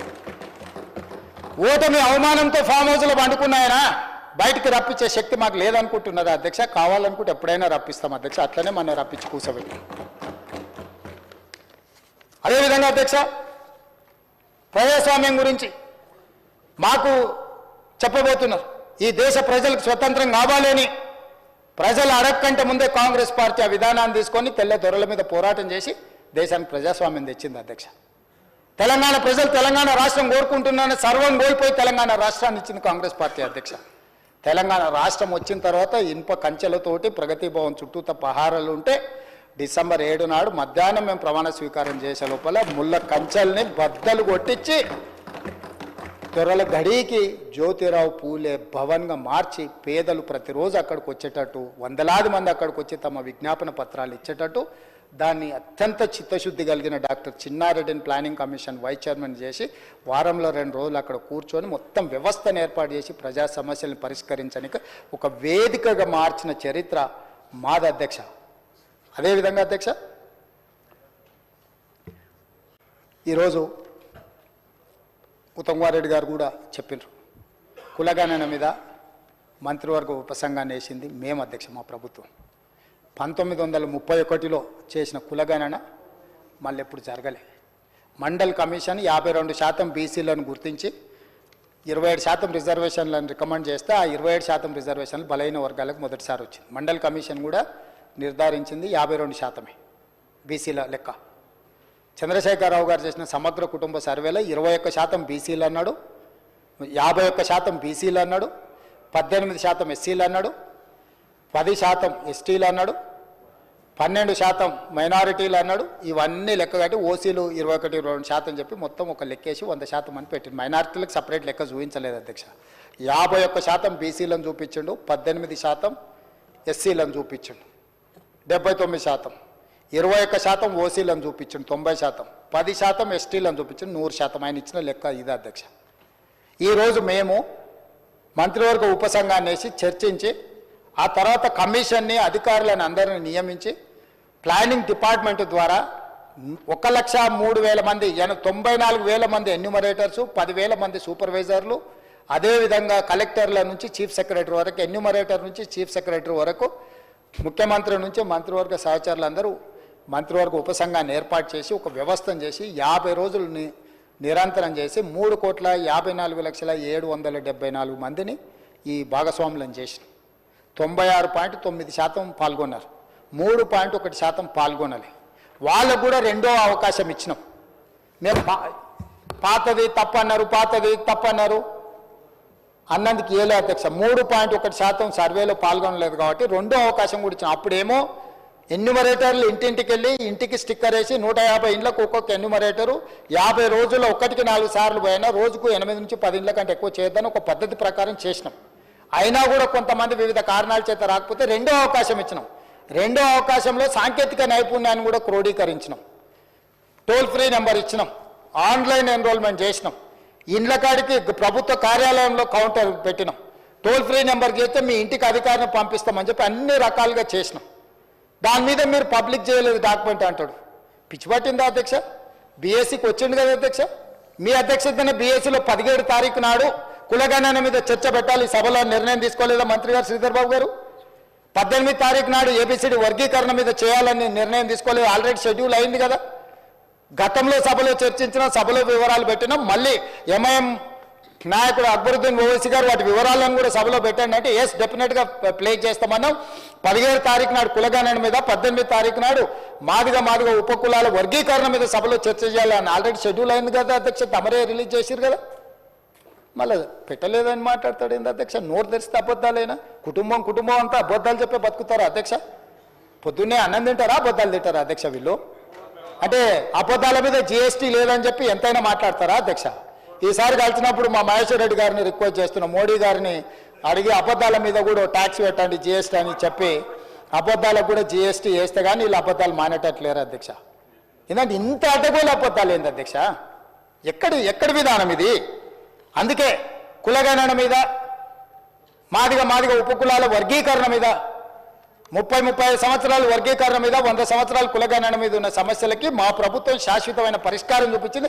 అదే విషయాన్ని గవర్నర్ గారు తన ప్రసంగంలో పొందుపరిచిండు అధ్యక్ష. ఆ విషయాలను ప్రస్తావించిండు. ఇదొక గొప్ప విజయము, ఇదొక సామాజిక పరివర్తన. ఇంత గొప్ప సామాజిక పరివర్తనను నిర్వహించే అవకాశం దేవుడు మాకు, మీకు, మనందరికి ఇచ్చినందుకు దేవుడికి కృతజ్ఞతతో మనం ఉండాలి. తెలంగాణ ప్రజలకు మనం కృతజ్ఞతతో ఉండాలి. చిల్లర మల్లర రాజకీయాలు చెయ్యొద్దు. ఇవాళ బలహీన వర్గాల లెక్క ఈ కులగణన, సామాజిక ఆర్థిక రాజకీయ కులగణన సర్వే తప్పైతే 42% బీసీల రిజర్వేషన్లు రావు. ఆ 42% బీసీల రిజర్వేషన్లను తిరస్కరించడానికే ఈ లెక్క తప్పంటుండ్రు. తప్పుడు లెక్క ఉంటే రిజర్వేషన్లు రావు అధ్యక్ష. తప్పుడు లెక్క అని చెప్పడంలో కుట్ర దాగి ఉన్నది. ఇక ఒక ఆయన ఏదో మాట్లాడిండు, మీ ఎమ్మెల్సీ అంటుండు. ఆ ఎమ్మెల్సీ మీ గురించి కూడా చాలా మాట్లాడిండు. వాటన్నిటి నిజమైతే ఇది కూడా నిజమని తీసుకుందాం. సేమ్ ఎమ్మెల్సీ మీ గురించి, మీ కుటుంబం గురించి, మీ వ్యవహారాల గురించి సంవత్సరాల నుంచి మాట్లాడుతున్నాడు. అవన్నీ ఒకసారి లైన్అప్ చేసి ఇక్కడ పెట్టి అవన్నిటిని మీరు ఏకగ్రీవంగా ఆమోదించి ఇప్పుడు ఆయన మాట్లాడింది కూడా ఆమోదిద్దాం. ఇక ఆయననే ప్రాతిపదికగా తీసుకుందాం. పరిమితమైన సమాచారంతో, పరిమితమైన అవగాహనతో ఎవరైనా మాట్లాడినా బాధ్యత కలిగిన ప్రతిపక్ష నాయకుడుగా చంద్రశేఖరరావు గారు ఆ తప్పు ప్రభుత్వం చిత్తశుద్ధితో చేసింది. సరే, మాకేదో భయం ఉండి మేము పాల్గొనలేదు. మా వివరాలు మేము బయటికి చెప్పం, ఎందుకంటే లెక్క తెలిస్తే సమస్య వస్తుందని. ఏమన్నా లెక్క పత్రాలు, ఆస్తులు ఇవి తెలిస్తే ఆ రోజు రేవంత్ రెడ్డి గారు వద్దు అన్నారు. ఆ రోజు నువ్వు ఎవరిని నియమించినావు వాడికి తెలియదు, వచ్చినోడు ఇంటికి వచ్చినోడు దొంగోడో మంచోడో తెలియదు. ఎవరితో చెప్పించినావు లెక్క చెప్పు. ఇవాళ మొత్తం ప్రభుత్వ ఉద్యోగులు, టీచర్లు, ప్రభుత్వ సిబ్బందితో చేపించి మా బట్టి విక్రమార్క గారు ప్లానింగ్ డిపార్ట్మెంట్ చేయించింది. ఎవరిని పడితే వాడిని ఇంట్లోకి దోలలే. మేం చేసిన దానికి, మీరు చేసిన దానికి ఆకాశం అంత అంతరం ఉంది. మేము పక్కాగా పకడ్బందీగా ప్రభుత్వ ఉద్యోగస్తులను పెట్టి చేసినాం.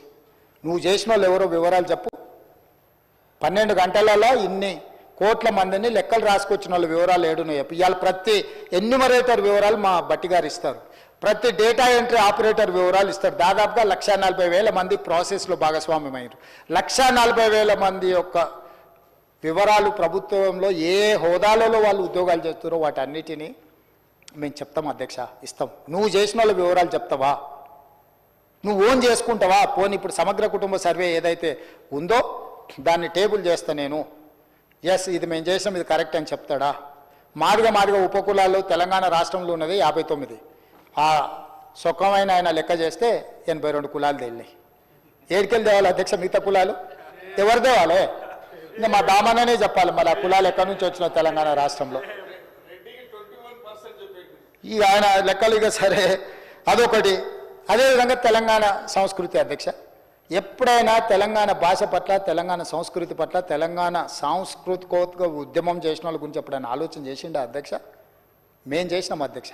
అందుకే తెలంగాణ ఉద్యమంలో సమిధలైన తెలంగాణ ఉద్యమాన్ని ఉవ్వెత్తున ప్రజలలోకి తీసుకెళ్లిన గొప్ప వ్యక్తులను గుర్తించి ఆ గొప్ప వ్యక్తులైన గద్దర్, గూడ అంజయ్య, బండి యాదగిరి, అందశ్రీ, సుద్దాల అశోక్ తేజ, గోరెట వెంకన్న, పాశం యాదగిరి, ఎక్క యాదగిరి, టి జయరాజులను తామరపత్రం ఇచ్చి ₹1,00,00,000 ఇచ్చి ఒక 300 గజాలు ఒక గుర్తింపు, మేమున్నాం, మిమ్మల్ని గుర్తించడము, ప్రజల కోసం సర్వం త్యాగం చేసిన మిమ్మల్ని తెలంగాణ సమాజం మరవలేదు, ఈ సమాజం ఎప్పటికీ మిమ్మల్ని గుర్తు పెట్టుకుంటుంది అని చెప్పి ఈరోజు వాళ్ళని గుర్తించడం. అధ్యక్ష, 10 ఏళ్లలో ఒక్క రోజైనా నీకు మనసు వచ్చిందా వీళ్ళ పేర్లు ఉచ్చరించడానికైనా?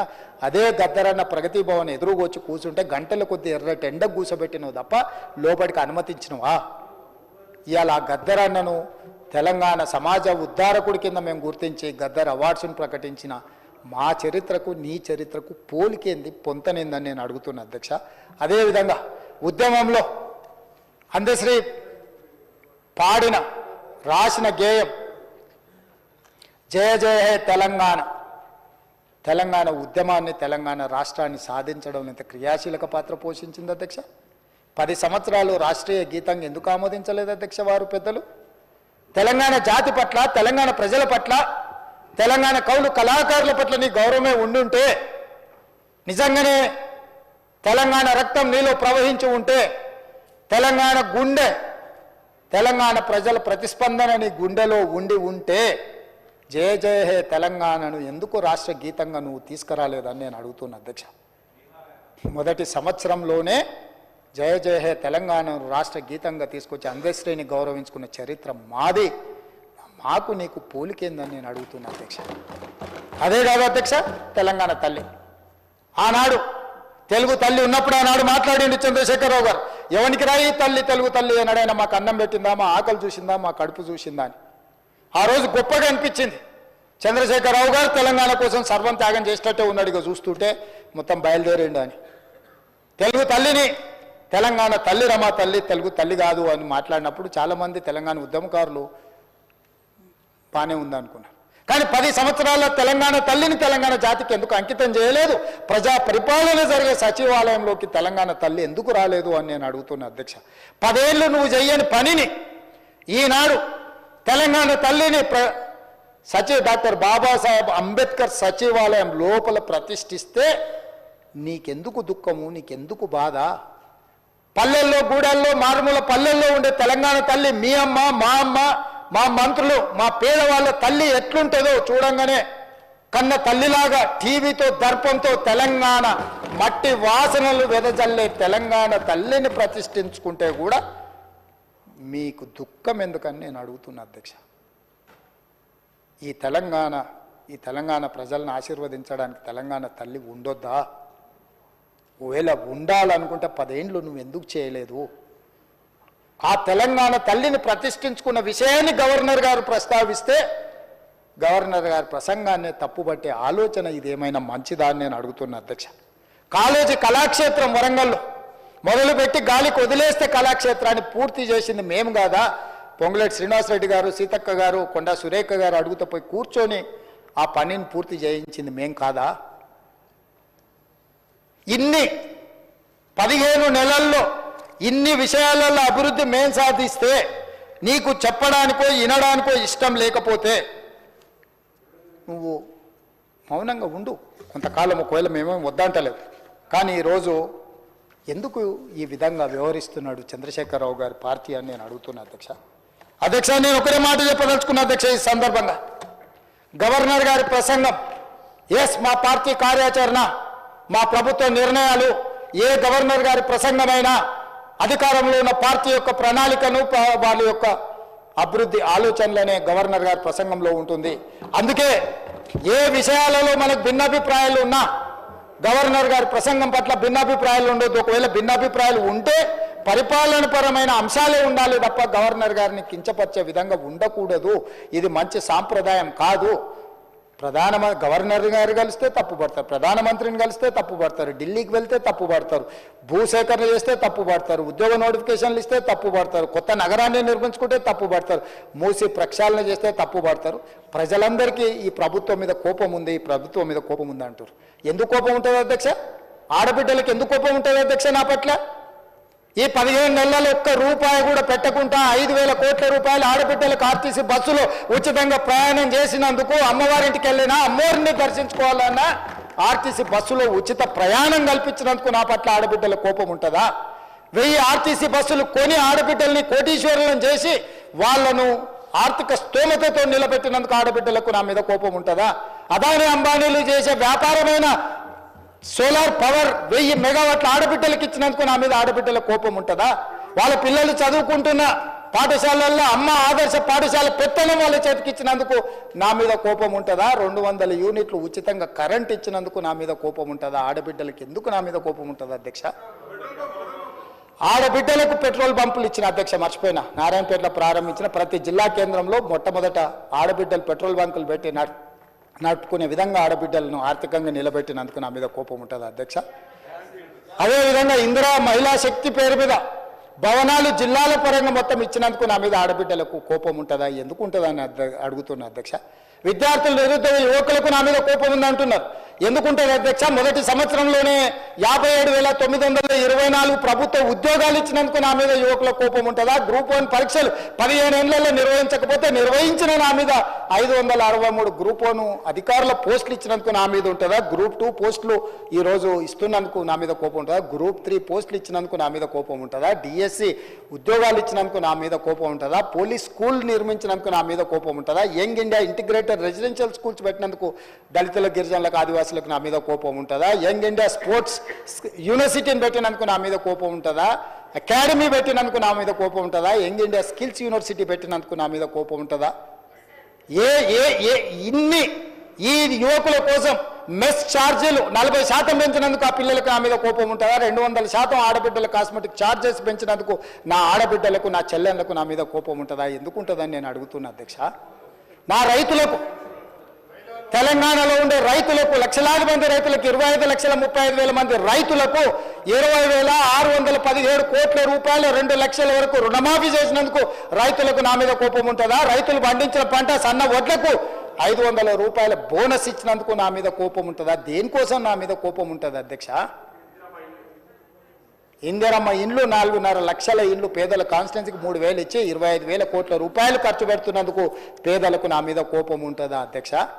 యూనివర్సిటీలు 14 యూనివర్సిటీలకు ఎస్సీ ఎస్టీ బీసీ మైనారిటీ అందరినీ వైస్ ఛాన్సలర్గా నియమించినందుకు నా మీద కోపం ఉంటుందా? విద్యా కమిషన్ వేసినందుకు నా మీద కోపం ఉంటుందా? వ్యవసాయ కమిషన్ వేసినందుకు నా మీద కోపం ఉంటుందా? రేషన్ కార్డ్స్ ఎన్నో ఏళ్ళ నుంచి రేషన్ కార్డు లేకపోతే కొత్త రేషన్ కార్డులు ఇచ్చినందుకు నా మీద కోపం ఉంటుందా? సిలిండర్లు 500కి ఇచ్చినందుకు కోపం ఉంటుందా? ఎందుకు కోపం ఉంటుందని నేను అడుగుతున్నా అధ్యక్ష. చెప్పండి. నా మీద కోపం మీకుంటుంది. మీ కుర్చీ గుంజుకున్నాను కోపం ఉంటే, మీకు అధికారం కోల్పోయిన దుఃఖంలో మీకు కోపం ఉండొచ్చు. నిన్న మొన్న సోషల్ మీడియాలో భూభారతి మీరు ధరణి పేరు మీద వేల లక్షల ఎకరాలు కొల్లగొట్టినందుకు, ప్రక్షాళన చేసి భూభారతి తెచ్చినందుకు, పేదల భూములు పేదలకు ఇవ్వాలన్నందుకు నా మీద కోపం ఉంటుంది. దేనికి నా మీద కోపం ఉంటుంది అధ్యక్ష? పెయిడ్ ఆర్టిస్టులను తెచ్చి పార్టీ ఆఫీసులో పెట్టి వాటిని రికార్డ్ చేసి సోషల్ మీడియాలో పెడితే వాళ్ళ మీద పోలీసులు కేసు కడితే మీకు దుఃఖం వస్తుంది. అసలు ఈ భాష ఆ సోషల్ మీడియాలో పెట్టినట్టు ఒకసారి చూడండి అధ్యక్ష. 2014-15లో కొత్తగా ఎమ్మెల్యేలు ప్రమాణ స్వీకారం చేసినప్పుడు TV9లో ABNలో ఏదో వెటకారంగా ఒక చిన్న సన్నివేశాన్ని వేస్తే వాటిని సంవత్సరం పైన ఈ రాష్ట్రంలో బ్యాన్ చేసిండు అధ్యక్ష.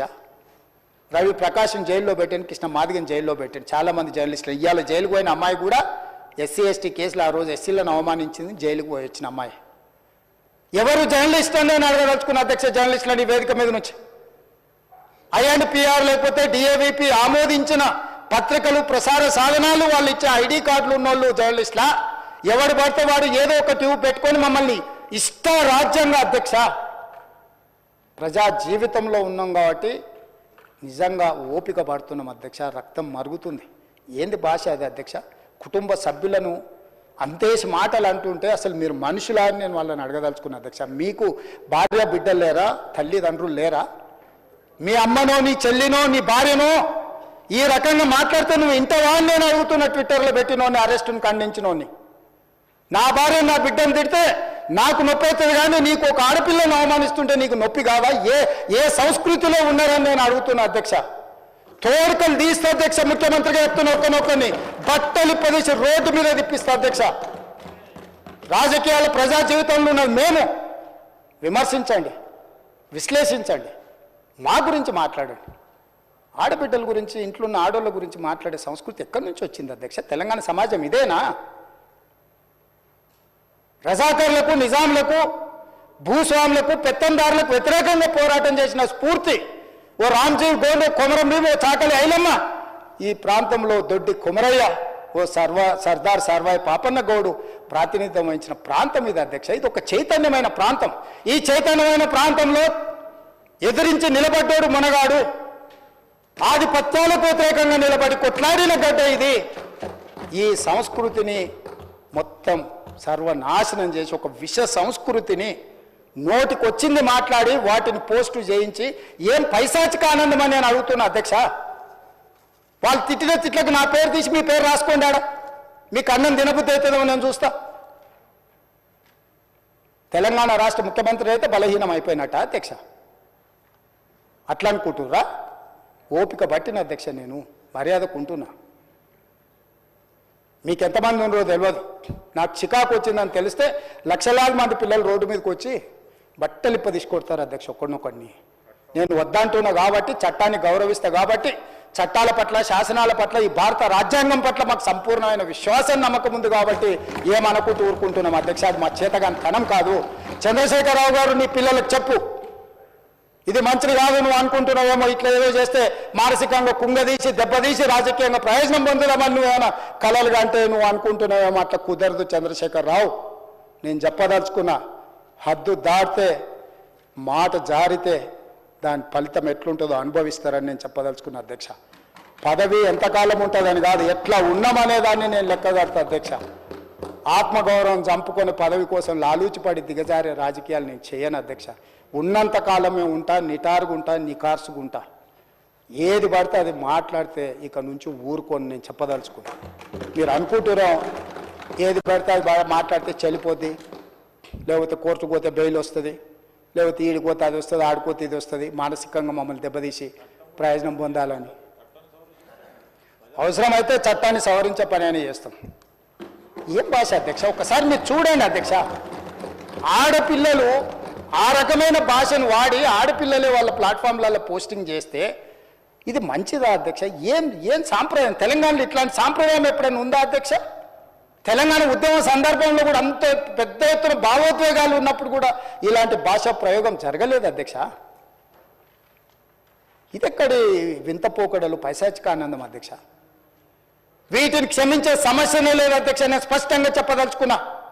చంద్రశేఖరరావు గారు వినండి, మీ పిల్లలకు బుద్ధి చెప్పండి.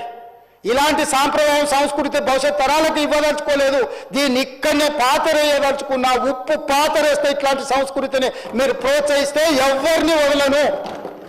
ప్రజాస్వామ్యయుతంగా ప్రతిపక్షంగా మీరు మాట్లాడండి, చెప్పండి, విమర్శించండి. దాన్ని సరిదిద్దుకోవడానికి మా ప్రభుత్వం సిద్ధంగా ఉంది, గౌరవిస్తాం. భారతీయ జనతా పార్టీ కూడా మా ప్రతిపక్ష పార్టీ. వాళ్ళ కేంద్రంలో అధికారంలో ఉండరు. ఆ అధికారాన్ని మన రాష్ట్రానికి ఉపయోగించేదానికి చేస్తున్నాం. అందుకే అధ్యక్ష, తమరు కూడా అక్కడి నుంచి ఆదేశాలు ఇవ్వండి. దీని మీద చర్చ జరగాలి. మీడియా మిత్రులకు కూడా నేను అడుగుతున్నా, మీ సంఘాలు ఏవైతున్నాయో సంఘాల నాయకులను కూడా అడుగుతున్నా, ఎవరో జర్నలిస్టులు లిస్ట్ ఇవ్వండి. జర్నలిస్ట్ అనే పదానికి డెఫినేషన్ ఏందో ఇవ్వండి, ఆ లిస్ట్ ఇవ్వండి. ఆ లిస్టులో ఉన్నోళ్ళు ఇట్లా తప్పు చేస్తే ఏం శిక్షిస్తారో మీరు నిర్ణయించండి. ఆ లిస్టులో లేనోడు జర్నలిస్ట్ కాడు. జర్నలిస్టు కానోడిని క్రిమినల్ కిందనే చూస్తాము. ఆ క్రిమినల్స్ని ఎట్లా జవాబు చెప్పాలనో గట్లనే చెప్తాం. ముసుగేసుకొని వస్తే ముసుగు ఊడవీకి బట్టలు గుడ్డలు ఊడదీసి కొడతా అని చెప్తున్నా. నేను తమాషా చేయొద్దు. నేను కూడా మనిషిని, నాకు చీమునెత్తురు ఉంది. అన్నిటికీ బరాయించుకుంటే తప్పులని అన్నిటిని మోసుకుంటే ఏదో కుర్చీలు ఉన్నా కాబట్టి ఊరుకుంటా అనేమన్నా ఏషాలు వేయదలుచుకోరాం. అన్ని చట్టపరంగానే చేస్తా. చట్టాన్ని పరిధి నేను దాటను. ప్రతిదానికి ఒక శిక్ష, ఒక విధానం ఉంది. ఏది కూడా పరిధి దాటను. ఎందుకంటే నేను ముఖ్యమంత్రిని. చట్ట పరిధిలోనే అన్ని శిక్షలు ఉంటాయి. జర్నలిస్టులకు కూడా నా సూచన, ఎవరు జర్నలిస్ట్ వాళ్ళ గుర్తింపు కార్డు ఏందో మీరు నిర్ణయించండి. అది ఏదో ఏ లైన్ మీరు చెప్తారో చెప్పండి, వాళ్ళని మినహాయిస్తాము. మిగతా వాళ్ళు మాట్లాడేదాన్ని విశ్లేషిస్తాము. వాళ్ళందరి గురించి చర్చ చేద్దాం. అవసరం అనుకుంటే తమరు అనుమతిస్తే నాకు ఒక రోజు దాని మీద చర్చ పెట్టాలని ఉంది సభలో అధ్యక్ష. సభా నాయకుడిగా నా రిక్వెస్ట్ మీకు ఒకటే, ఈ విశృంఖలత్వాన్ని ఆపాలి. ఎక్కడో ఒక దగ్గర దీనికి పరిష్కారం చూపించాలి అధ్యక్ష. పరిష్కారం చూపించకపోతే భవిష్యత్తులో ఈ తెలంగాణ సమాజానికి ఇది ఒక చీడపురుగులాగా ఈ వ్యవస్థను దెబ్బతీసే పరిస్థితి వస్తుంది. దానికోసం చట్టసభలు కరెక్ట్ శ్రీధర్ బాబు గారు చెప్పినట్టు దీనికి చట్టసభలే ఉన్నదే చట్టాలు చేయడానికి, దానికి చట్టం చేద్దాం. ఒకసారి తమ నేతృత్వంలో ఆదేశిస్తే లెజిస్లేటివ్ అఫైర్స్ మినిస్టర్ గారు జర్నలిస్ట్ సంఘాలను కూడా పిలిచి, అదేవిధంగా ఐఎన్పిఆర్ మినిస్టర్ గారు కూడా నా సూచన, మీరు పిలిచి కూర్చోబెట్టి మాట్లాడండి, ఇది చర్చ చేయండి. దీన్ని వదిలేసి ఊరుకుంటే ఎవరినో ఒకరిని అన్నారని కాదు, ఇది ఎవరినన్నా మనల్ని అందరిని అన్నట్లనే. నా ఒక్కడి ఆవేదన కాదు, ఇది అందరి ఆవేదన వినే నేను ఈరోజు నేను చెప్పదలుచుకుంటున్నాను. నన్ను ఒక్కరిని ఏదో అన్నారు ఇదని కాదు, ఇది మాత్రం మాత్రం మంచిది కాదు. మీరు చర్చ పెట్టండి, దీని మీద చర్చ జరగాలి. ఒక మంచి సాంప్రదాయానికి తెలంగాణ